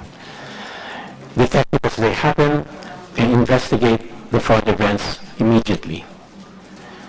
And while we would like to assure the public that all efforts are being done by banks to protect its cardholders and their transactions, cardholders can do their part by being vigilant when performing their transactions and reporting cases of suspicious devices and people around the ATM machines that they transact in. Thank you very much, Your Honor. Sir, sisimplihan ko, skimming is theft. Yes. Gumamit ng teknolohiya para nakawan ng pera yung isang depositor gamit ang ATM machine. Is that an accurate way of describing it? Mr. Magdami? Yes? Yes, Your Honor. Now, if it's theft, so nanakawan yung depositor gamit itong scheme na to, may paraan ba para malaman ng bangko kung ang ginamit yung deep insert o ginamit niya yung card niya? Ang pinupunto ko po ito, kung gumawa ng claim yung isang depositor, can the bank actually find out and detect if it was the depositor himself using his card that made the transaction or the skimming device? Anyone can answer. Please. Your Honor, currently we do have what you call point of compromise. This is when a lot of people complain at the same time of a particular transaction or particular point of time. So if, for example, a customer complained that I have not withdrawn in this particular ATM, we look back and trace all his transactions. And there's another customer who from another bank, for example, complains of that, the same unauthorized withdrawal. We now have a matrix to pinpoint which is the point of compromise. Which ATM machine? Which ATM was used as a point of compromise of the date of the cards. So that's how we look at it. At the same time, we have a system in BDO which has active monitoring of suspicious transactions. For example, sir, a particular customer does not withdraw abroad. It triggers already a flag to us na, oops, why is this suddenly this customer has a transaction abroad? And we will call the customer. Have you done a transaction in the US? So that is one of the things that we actually do. But sir, that's circumstantial. My question is, from the technological point of view, from the bank's point of view, is there a way by which you can determine that it's a skimmed device or card that was used, or the actual depositor's card? Because that's if I'm the depositor that was skimmed, that's now circumstantial. What if I behaved extraordinarily for that day and made an additional out-of-character withdrawal or deposit? I mean, may ganun naman eh. How do you address that? Your Honor, the skimming is actually a way of, in essence, cloning the card of a customer. So from the perspective of the bank, it would recognize that as a valid card. We'd like to emphasize that the MAX card is actually a 50-year-old technology. It's a bit dated. That this particular, shall we say, a peculiarity of the technology is something that EMV can actually overcome. Because for EMV, every transaction would be unique and every card in essence would be unique. So even if you attempt to clone it, the bank systems would recognize it as a skin card and will not be able to post or transact. So If it's EMV already, yes, sir. Yes. but right now, hindi pa. So right now we are actually doing the migration. The industry is moving, the entire industry is moving to EMV already. And the bank has actually been complying to the said standard. Yes, Just on that point, with your permission, when can we complete the migration to the AMB system? When? yes, sir. I could only speak for the bank. The bank is on track with its 2018 targets, sir. Sorry? 2018, sir. 2018. 2018. Yes, sir. Point of information, Manong Frank. Correct me if I'm wrong. In previous discussions with the BSP has already issued directives for all banks to migrate to EMV. The first deadline was supposedly January of 2017. Last January. Which is, but given the volume of, especially the bigger banks, I think the smaller banks have been able to comply, but the bigger banks is taking more time to migrate. Now, the deadline was extended to June 30 of 2018. But in the meantime, and this is where I'm heading towards, there is also regulation to the effect that if the bank has not yet migrated, and given that this is old technology already, by BSP regulation, liabilities would fall on the bank for any loss that may be suffered, correct me if I'm wrong, by any depositor as a result of skimming. Because this step, nanakawan yung depositor. Kung nanakawan yung depositor dahil doon, the depositor will not bear the loss. Is that a correct understanding? Yes, sir. As earlier stated, after investigation and we found out that there's really a theft, we reimburse. At the cost of the bank? At the cost of the bank. And maybe, Your Honor, for you to appreciate how skimming is being done. May sample ka? So we brought a little show and tell of how technology has evolved. So, usually when people try to steal cards, they have what's called skimming devices. This is one of the earlier generation skimming device. Teka, tinuturuan ko natin yung nanonood kung paano gawin. Actually, sir, this is public information, but at least we can show how it's the impact of it. That's why hindi naman tayo nagtuturo kung paano gawin ngayon. Ha? Hindi naman po. Alright. We will not show the solution. Pakita ko paano yung Okay. Okay. So this is how a skimming device looks like. And if you remember an ATM, this is what you call an overlay. So what they do is that they add this in. Pag nakakapitan, hindi mo na nakita. At sinisingit Sa payroll ng ATM. So but you require two things. Your track data from the max type, this one, and the PIN. So paano nila kinukuha yung PIN? Previously, what they do is what you call shoulder surfing. Yung may tao sa likod, sinisingit kung anong PIN mo. Kaya ginawa natin, naglagay tayo ng mga mirror sa ATM, mapapansin nyo may mga salamin, para nakita mo yung sinisingit. Plus, the regulators have mandated to put what you call a PIN pad shield para nakatakip yung PIN. So, nasa makina po, ayan, dito yung PIN. So, ang ginawang solusyon ng fraudster, dahil may takip, kumuha po sila ng ganito. Ang tawag dito, PIN pad overlay. So, pinapasok ito sa taas ng PIN pad, sa loob na ito, so masin na may takip, nakaka-capture pa rin nila yung data. yan yung camera. Hindi po ito camera. Yung camera. Ang ginagawa po nito, pag pumipindot po, kina-capture yung pins. Pero bago nyo malagay yan, kailangan niyang baklasin yung keypad ng ATM. Actually po, hindi. Pinapatong lang. Parang may glue lang po siya sa likod. Ito po. Mukha pang keypad. Mukha siyang keypad po. So, ang tawag dito is a pin pad overlay. So, nilalagay po nila doon. So, That will not be noticed by the user of the ATM. actually po, a lot of the users have been able to identify, but unfortunately, some did not. Kasi pag nagmamadili ka, madilim. Okay. So the enhancement of the overlays, transaction came about.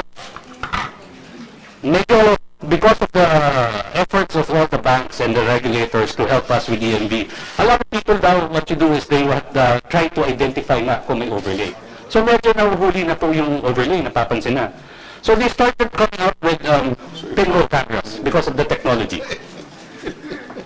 So the original technologies that they were using was using either a camera on the machine or at the back of the machine and trying to get the pin. Question, this one is hooked up to them or they have to retrieve this again? So you need to In retrieve order to get the data. Okay. So, hindi yung data. Hindi ito online sa kanila. dito.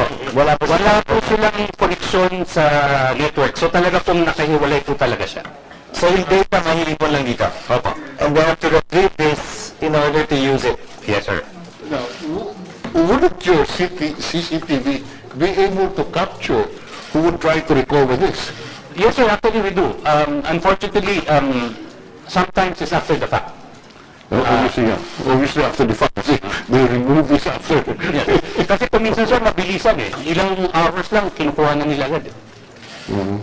So, kukuha na, mag-harvest silang konti. So did you say that there were 8 incidents? 7 ATMs 7 ATM, sir. in 3 locations. 3 locations recently. Okay. Just to continue, sir, well, technology has evolved. Medyo huli na yung mga tao. They started building what's called pinhole cameras. Ang pinhole camera, yung iba, this is just one example, was to use the same pin pad cover, and if you notice, they've attached a camera here, which has at the back. So what they do now is they capture the pin through the cameras. So yung Yung dinidiscuss mo, ito yung modus operandi ng mga skimmers so ngayon. Okay.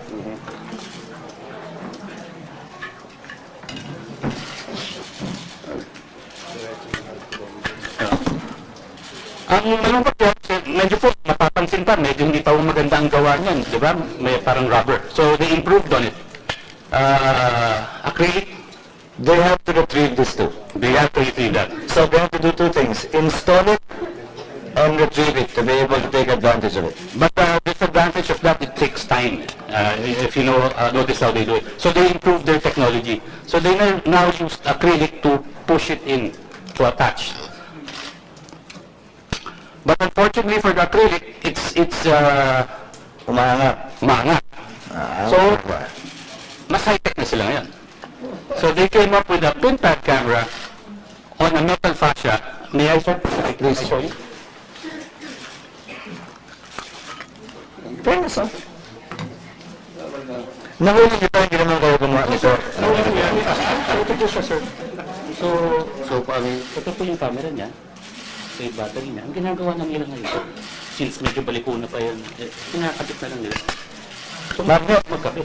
Mabilis magtanggal. Reusable pa. Is this mass produced?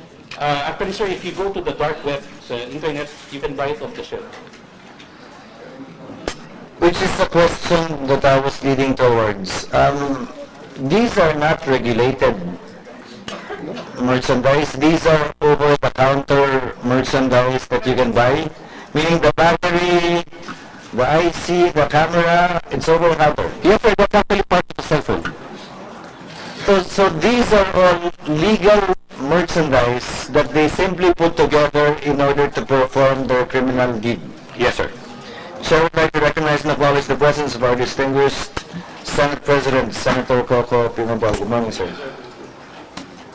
So walang bawal dito. Wala, sir. Pag hawak ko ito ng hiwa-hiwalay, hindi ito illegal per se. Hindi po. Kung hawak ko ito, illegal ba ito?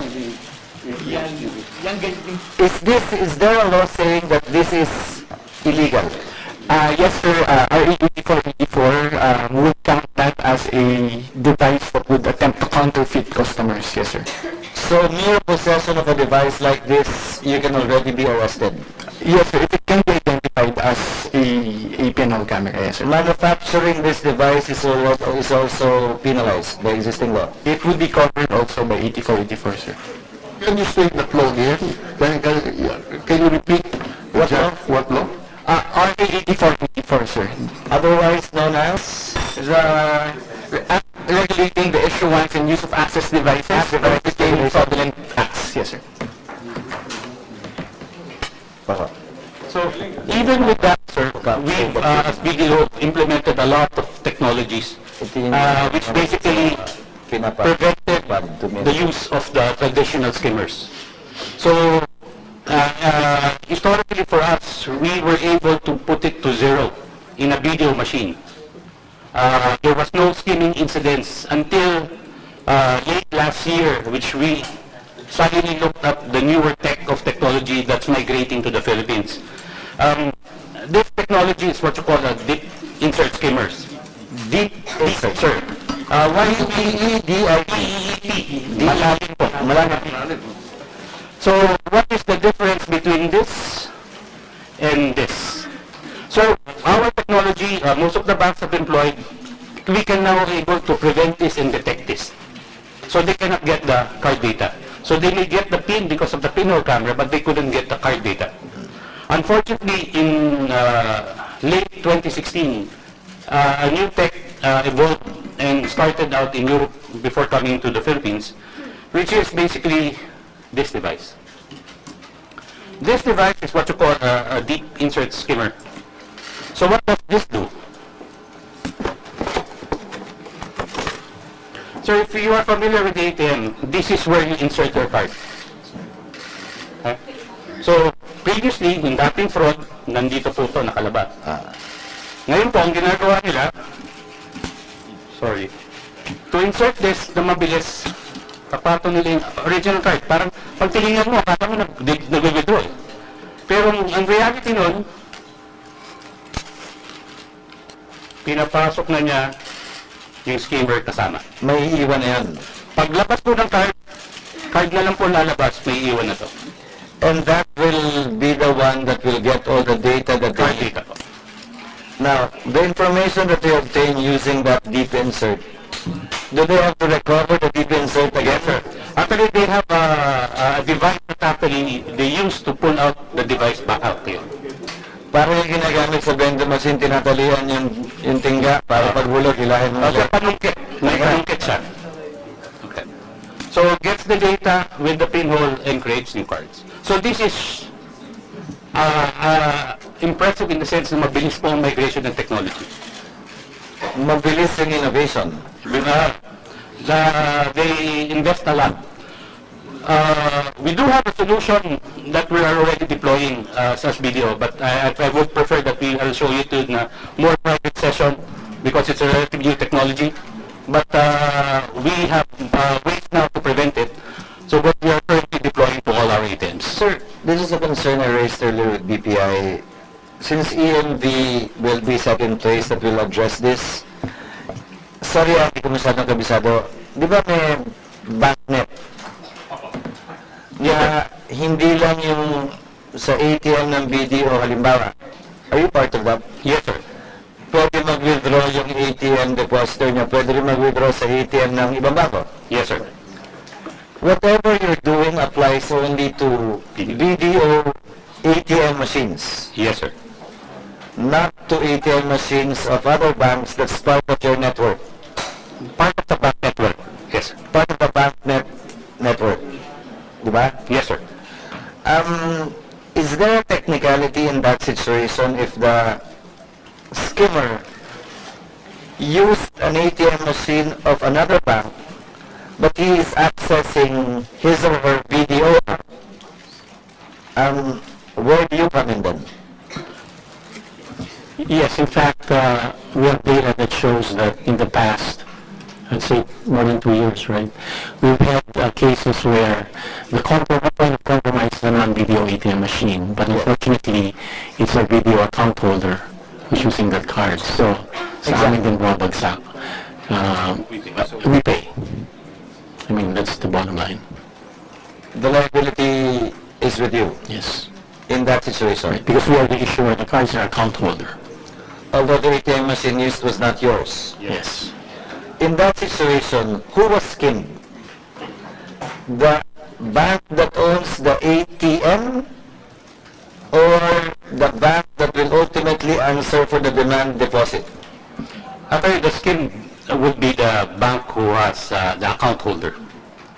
So in this case, you, for Yes, example. sir. So, but even yet, without no fault to us, as part of our commitment to our depositors, we will restitute. Senate President Pimentel, you recognize Thank you, him? Mr. Chairman. In that particular case, that's because of a network ng BankNet, no? Don't you pressure your member banks of BankNet to also do what you're doing, examine all of your ATMs, make sure that no device has been inserted or it has not been compromised? Because if you tolerate the situation, then you will keep on shouldering the losses of your depositors. So, do you have some sort of a request to the other bank members to also do what you're doing? So, in fairness to all banks, all banks are investing heavily also in technology.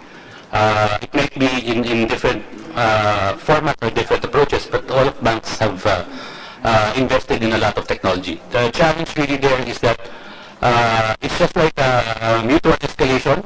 We come up with a new technology today to prevent fraud. Tomorrow, the fraudster comes in and have a better technology. So that is how the reality of it is. So it's a race. It's an arms racer.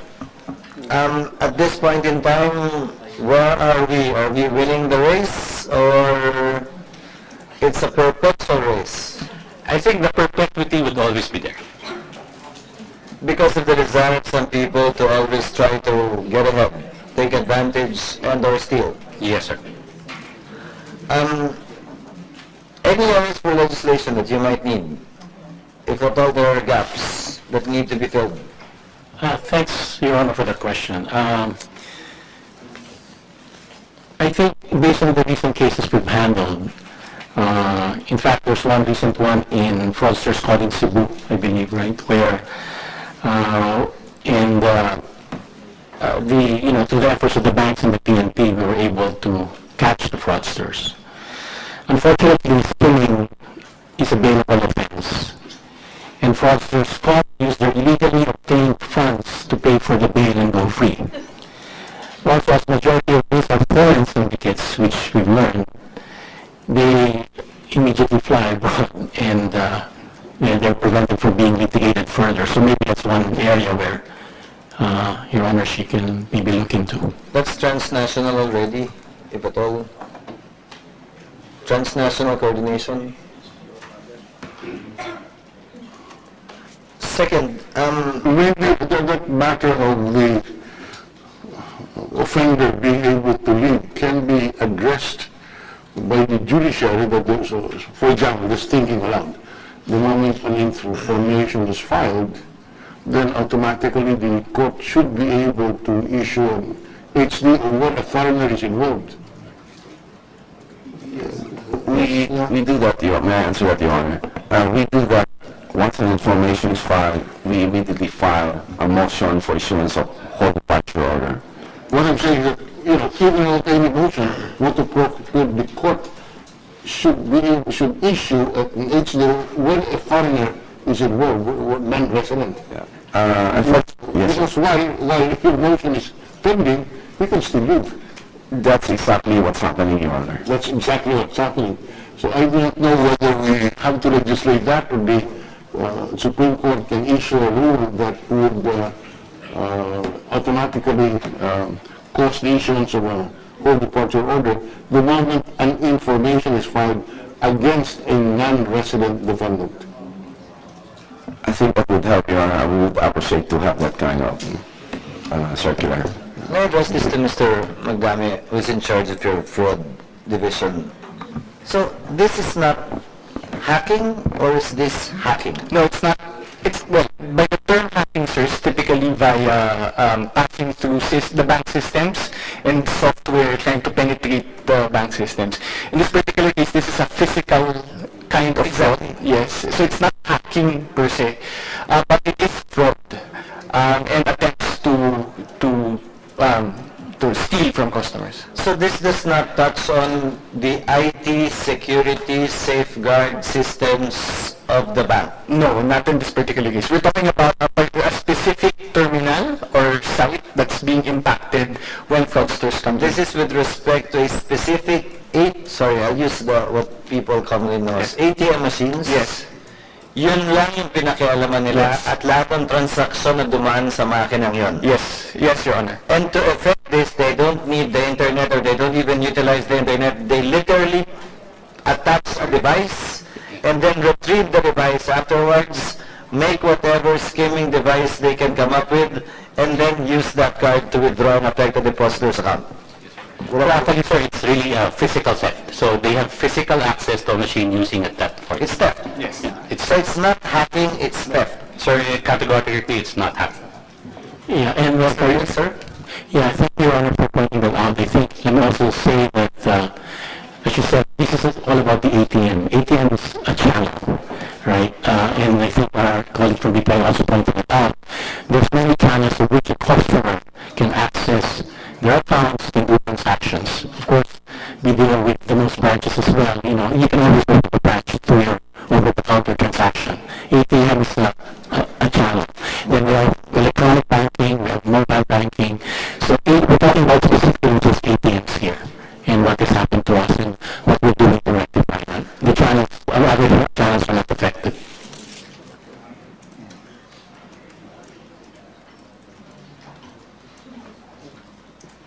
Senator Pimentel?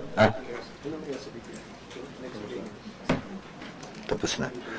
May I ask the BSP, as the regulator the regulatory body in charge, what have you done insofar as these incidents, according to BDO, involving 95 cases, 7 ATM machines in 3 locations? Will that be an accurate summary? Yes, Director Tayag, ma'am. Thank you, Your Honor. I think what was being presented here really points to the vulnerability of what was being referred to as a 50-year-old technology, yung magnetic stripe. So as early as, maybe I can just discuss that the Bangko Sentral has put in place several regulations already trying to address this. As early as 2013, signaling the bank to migrate to EMV, which is the chip, so that it will no longer be vulnerable to these types of attacks. So as you already mentioned, Your Honor, we expected the banks to be fully EMV compliant by early this year. But because of all the requirements and the things that have to be done for that to happen, the deadline has been moved to June 2018, but we have put in place mechanisms to address the slight delay. So as early as 2016, the Bangko Sentral has put in place the liability shift framework to make it clear that when there is a transaction, the bank that is not yet EMV compliant will bear the liability.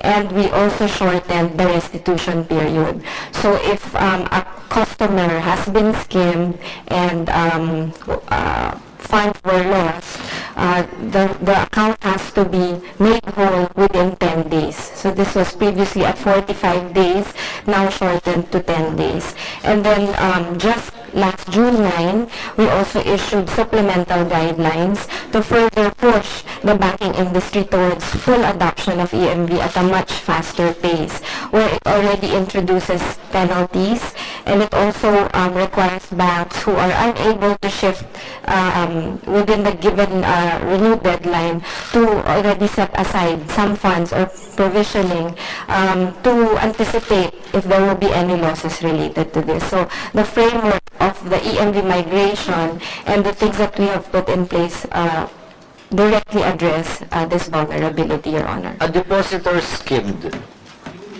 whose claim was denied by the bank, what would be his or her remedy?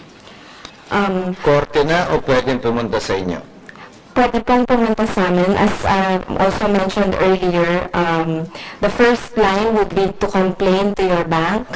They would be able to find out if it's a chip, they should immediately know if it was skimmed, or could investigate based on what was represented earlier. But if the client is not satisfied, we, as I mentioned, have a customer assistance mechanism. So pwede din pong pumunta sa bangko. Customer assistance, but is that an appeal mechanism? Meaning, can you reverse the decision of the bank on a particular case? Or do you simply send a reminder to them or pakiusap lang sa kanila? We facilitate lang po the discussion. So basically, the remedy would be through the courts already. Yeah. Would that be correct, sir? Yeah. Toby? Courts na? I'm sure we haven't had an experience that went to the court. But One single one. not yet. So I guess either ni-restore or naalala niya nag-withdraw nga pala siya. Yes, sir. One of two things. Yes, sir. Senator Dillon? Yeah. Sir? Right now, pending the adoption of the EMV, the losses will be for the account of the banks. Is that correct for the record? Yes, Your Honor. And after the EMV is adopted, which is the deadline, which is June 30, 2018, who bears the loss, if any, that takes place? But essentially,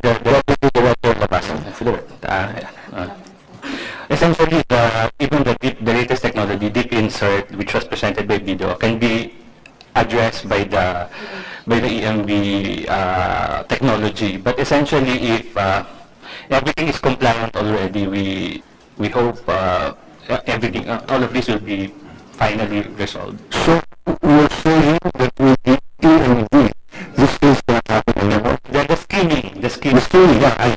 The scheming, in the context of ATM scheming, it will not happen anymore. Yes, sir. Unless unless the EMV is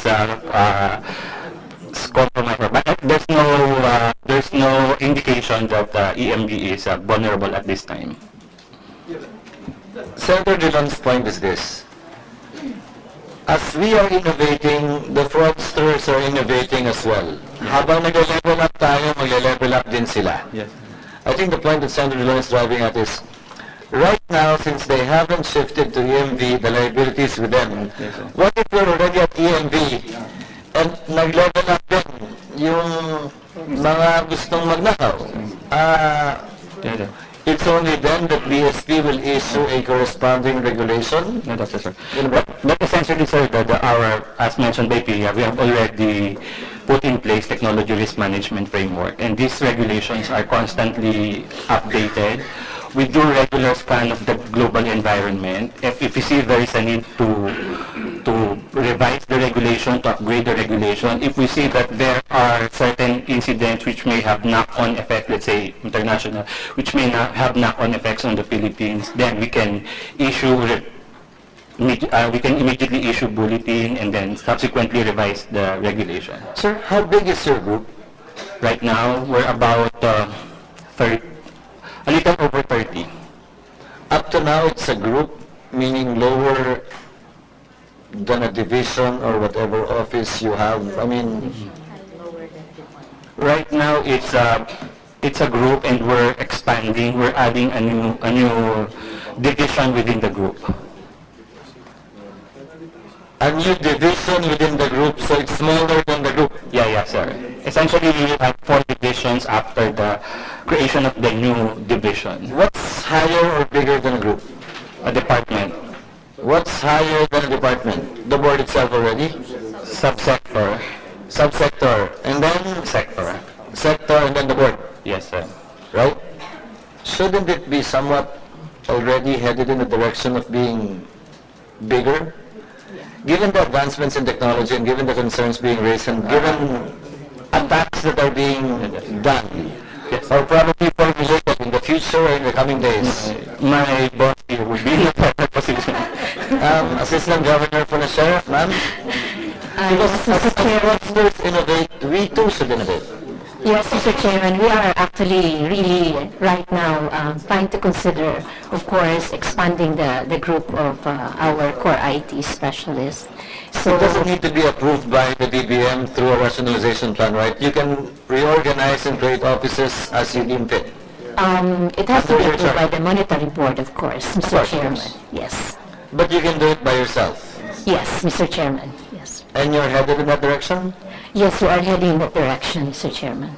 May I ask the two banks as well, the direction given as we increase the utilization of technology, I mean, di ba napansin niyo hindi na uso masyado yung hold up ng bangko, di ba? What was the last incident ng yung bangkong hold up? Di ba halos wala na? Ito na yung bago. Since we're shifting to more high-tech devices, this is now the new way of ng pang-hold up. Dati, stagecoach, dati, armored van, di ba, pinapasok yung bangko, nag-time lock, nilimit yung mga perang nakalagay sa kada branch. So that has become a thing of the past. So right now, it's IT. Are the banks also, or are there any regulations moving in the direction of the banks beefing up their IT, anti-fraud, cybersecurity divisions as well? Mr. Consing, sir? Mr. Chairman, thank you for allowing me to answer that question. At BPI, we have significantly increased our IT spend. Okay, last year alone, our expense in IT, all IT expenses was over 5.3 billion pesos. That's that's almost 22 million pesos every working day. That's just for the cost of IT. Our IT employs over 900 people. The increase in expenditure on our IT is practically double the increase in expenditure of the bank as a whole. And this is in recognition of the fact that the environment is now getting so challenging that we have to try to stay ahead. On the part of BDO, sir? Who can answer? Yes. Your Honor, the situation for BDO is exactly the same. We have been ramping up on our investments and outlays as far as IT security is concerned.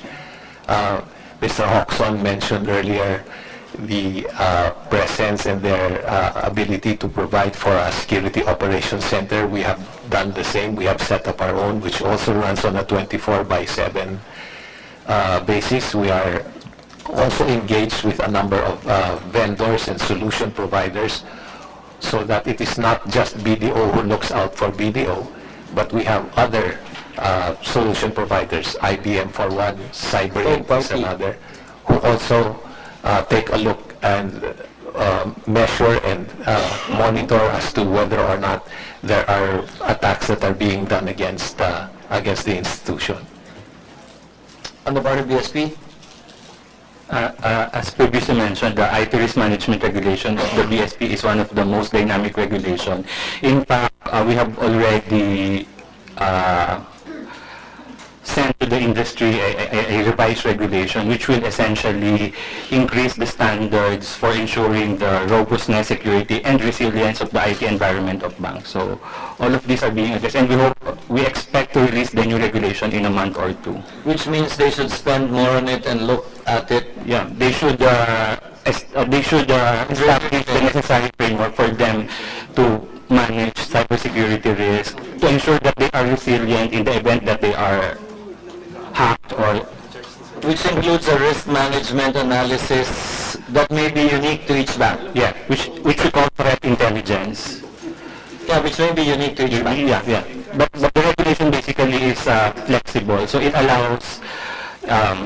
principles based, so it's flexible. It allows banks to manage its own risk and how to apply the standards. We sound high-tech and all whenever they say we were hacked or whatever, but can I ask you a point-blank question?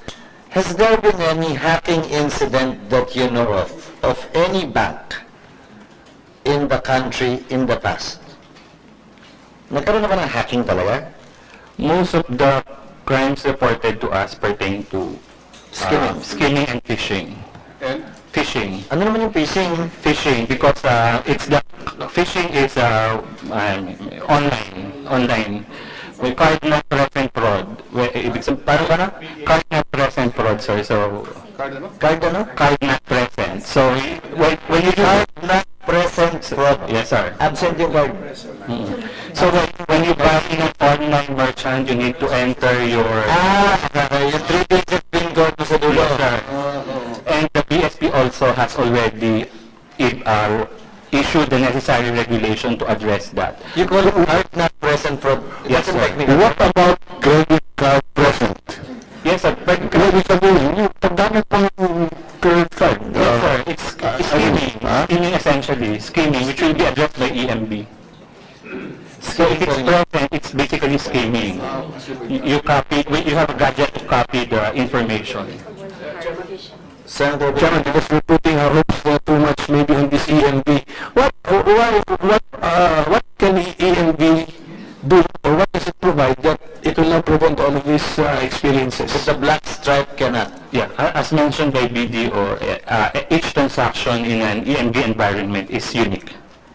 So essentially, it cannot be copied. So if if let's say in a hybrid card, if the card is copied, if the magnetic stripe is copied, the bank would know in their system that the transaction emanated from a mag stripe. So there's a service code that dictates that this particular transaction should be EMB and should comply with the EMB standards. So, doon malalaman niya na kung Yes. skimmer account or transaction yan o hindi. Yes, So, right there and there. So, we need to say an EMV compliant card has a magnetic stripe plus a chip. Yes, sir. Ganun ba yan? Yes, sir. Okay, I bank with BPI. I have an ATM card. Your ATM card is parang golden square doon. Is that already EMV compliant? Your Honor, the credit card has an EMV chip, okay, but the debit card we will start issuing only in July, Your Honor.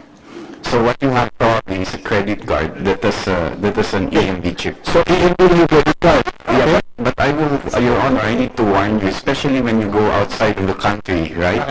If the POS has no ability to capture EMV, it will default to magnetic. To be my next question, Yeah. have you experienced any fraud related to your EMV compliant cards? If let's say, Your Honor, you are a shopper going abroad, right? You go to one of the outlet stores in the U.S. The U.S. is not an EMV compliant country yet. Most of the POSs and ATMs in the U.S. only accept magstripe at this time. EMV, they have not signed up for it. So does Japan. So when you go to the US and Japan, it defaults to the magstripe. Okay, ito, this is a Citibank Visa card. Yes. Alin ang EMV dito? The chip, Your Honor. Ito, The chip, Your Honor. So, where's the chip? This one here. yes, the chip, Your Honor, contains your personal information. Yes. Absent that, it's in the magstripe, no? But no, your card carries both, right? Because especially when you travel abroad, Your Honor, when for example, you have some online systems, internet systems, which tell you, do you want to turn on your magstripe reader? Because you can turn on and turn off your magstripe. You can ask your bank to do that for you. But if you don't do that, it's turned on. So when you go to, let's say, an outlet store in the U.S., then you give your card, right? It reads the magstripe. Not the EMV. Not the EMV, because the POS is not EMV compliant. So you must realize that around the world, there are still some countries that are not EMV compliant, right? EMV is just a liability shift. It does not properly protect you also for fraud, because fraud, as you said, Your Honor, is just a transfer of technology. They'll just move to other areas. Now, with regards to Your Honor, your question earlier, right? May I comment that you're correct in your observation. Crime has shifted to this space, right? And we often use the word hacking, right? But there are different stages, right? There's a breach, there's a compromise, right? So I will tell you that it's clear and present danger for the banks, right? We get around 30 threats a day that try to get in, right? Out of the 30 threats a day, maybe 10 are malicious. So you really have to hold them off, right? They can get into your perimeter, you call that a breach. But then, when they start exfiltrating data, that's when you call it a compromise, right? So right now, you probably have breaches happening almost every day. It's how you control the breaches and how you hold them off. Anyway, Your Honor, So it's an ongoing battle. What you're saying? Yes, it's an ongoing battle, Your Honor. The same is true with BDO and I guess most banks. It's an ongoing battle. Not that it's normal, but it's the new normal, I guess, when it comes to the utilization of IT and more modern technology. Again, hindi na using pinapasok yung bangko, di ba? Again, if I can ask, when was the last time that happened? Maliban sa Marawi, na hindi ko, pati yung armored van kinuha. But absent those, wala na. Has it been a decade? Hindi naman. No, probably more. Perhaps it's been a decade that may hold-upper na pinasok. Yung armored vehicle, di ba yun? Parang hijacking yun eh. Pero yung pinasok yung bangko, ever since nag-time lock, ever since nilimit yung cash in branches, halos wala na, no? Would that be a correct assessment? Assistant Governor Professor, would that be correct? At least a decade, I'm sure. Maybe even more, Mr. Chairman. Yeah, it's a direct access. If it's yung pasok sa bangko, yung tutok teller, tutok manager, kuha sa vault, wala na eh. Yung manager sa vault, ganun.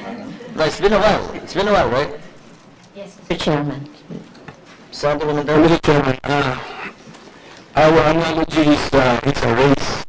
So if it's a race, and then we are putting our hopes on the EMV technology, why are we requiring EMV? By the time they reach here, they have already solved the EMV. So what's the point?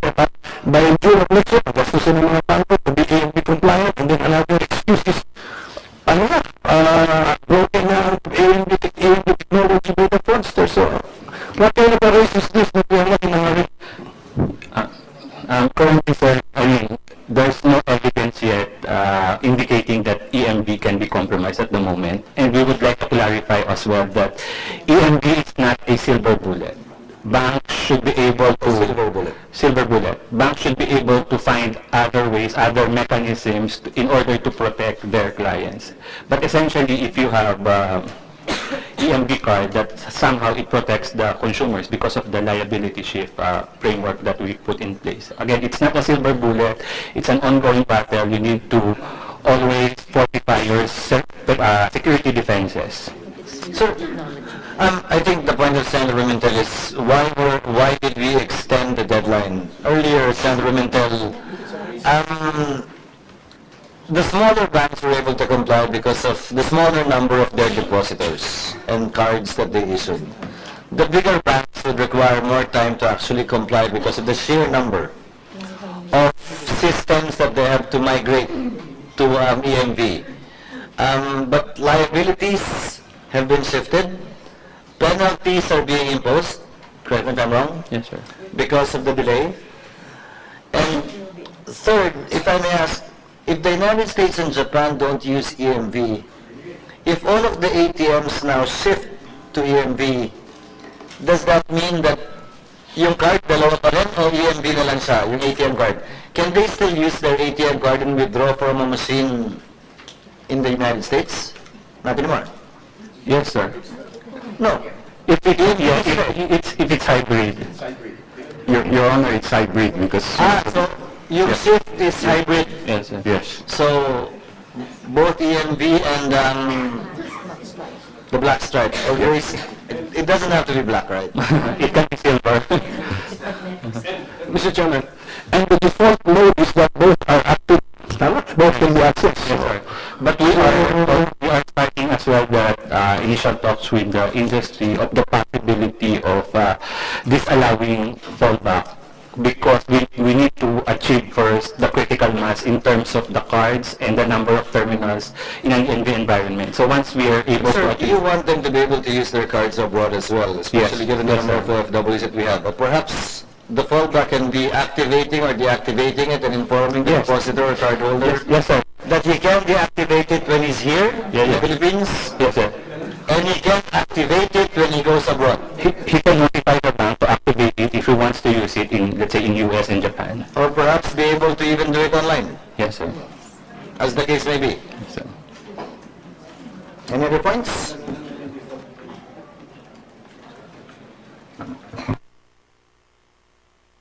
No, this is heavy on technology, so I think we also need to do our own reading so that we can understand all of this, what is happening. I watched a documentary about the incident involving the Bank of Muscat. Can that happen here in Muscat, in Oman? In New York, they syndicate just what from ATM to ATM using different cards, withdrawing almost $400,000 in one afternoon. Can that happen here in the Philippines? May happen yata dun eh. I think they got the information of the customers of the bank and then replicated or produced cards with the data. Can that happen here? So essentially, sir, it's still skimming. So skimming and will potential. Assuming plus hacking siguro yun. May hacking siguro yun because na-access yung database. No, but you can get the information from the ATM terminal, from the device attached to the ATM terminal. And then you need to reproduce a card, no? So there was no penetration of the system. Be able to withdraw, Senator Pimentel, kung gusto nyo mag-withdraw ng 1 million, dapat yung account niya 1 million to begin with, or several accounts to come up with $1 million. Again, to reiterate, the intention of the hearing is to inform the public as to what happened and to remove any more speculation with respect to the incidents relating to BDO and BPI.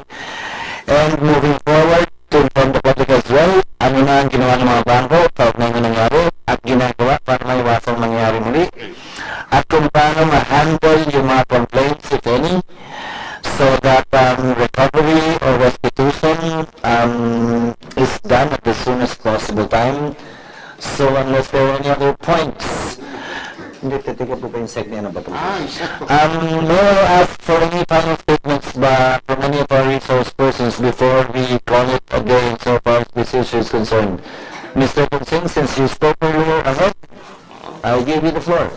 Your Honor, we simply like to thank you, the honorable senators, and the BSP officials in the room, and our colleagues for the time you've given us to explain the June 6 incident. You have our assurance that we will make things right. We think we have already made things right. But if there are any outstanding issues, we will make sure that we will make things right. Thank you, sir. On the part of video, Mr. Ross, sir? Yes, thank you, Your Honor. As Mr. Consing said from video as well, we'd like to thank you for the opportunity to share with you exactly what we know has happened and what we're doing to make it right for customers as well. So again, we thank you. On the part of BSP? Assistant Mr. Governor, sir? Chairman, actually, our call is for the bank to be very clear about how to handle the complaints of customers, and of course, communication should really be very clear about how they would go about having their concerns addressed by the banks, Mr. Chairman. Thank you. Looking into the video incident as well, will we be coming up with an investigation report or something? No. Since it's Since we are currently a coordinating, regular yeah. occurrence, perhaps, Yes, Mr. Chairman. so wala na. Since we are currently coordinating with them, so at this point, we haven't really yet started any. Can we submit to the committee a report of your a copy rather of your final report with respect to the BPI incident so we can complete this incident? Only what you can give us, of course. Even the resolutory or dispositive portion, without violating any secrecy or banking regulations that you may have, just that we can complete full circle our inquiry on this matter. When you're done. Yes, Mr. Chairman, we will seek approval from the Monetary Board for such a report to be released to the Senate, Mr. Chairman. To the committee. To the committee, Mr. Chairman. Thank you, Assistant Governor, for the share. Now, moving forward to the last item in the agenda, can I ask Senator Drilon to make the corresponding motion for the approval in principle subject to style of the same? Yes, Mr. Chairman, this is the proposed Senate bill number 1467, which seeks to establish an SEC office in Koronadal City and appropriating funds. Therefore, this a similar measure was passed by Congress to establish a branch of the SEC in Bacolod City, and this is no different, so I therefore move that the committee favorably recommends to plenary the approval of this measure. Thank you, Senator Drilon. Upon previous consultation with the representative of the SEC, namely Attorney Del Rosario, would anyone want to speak on this? Who may be against it? Can you say no, Attorney Garcia? Instead of simply turning your red left and right, I concur with our Director of the HR, Your Honor, that we have no objection to the... Thank you very much. There will be a motion. There will be a motion made by Senator Drilon, seconded by Senator Pimentel. The same is hereby approved. Committee Secretary is directed to prepare the corresponding committee report, again subject to style, in so far as Senate Bill number 1467 filed by Senator Patel. So, there being no other matters, the hearing of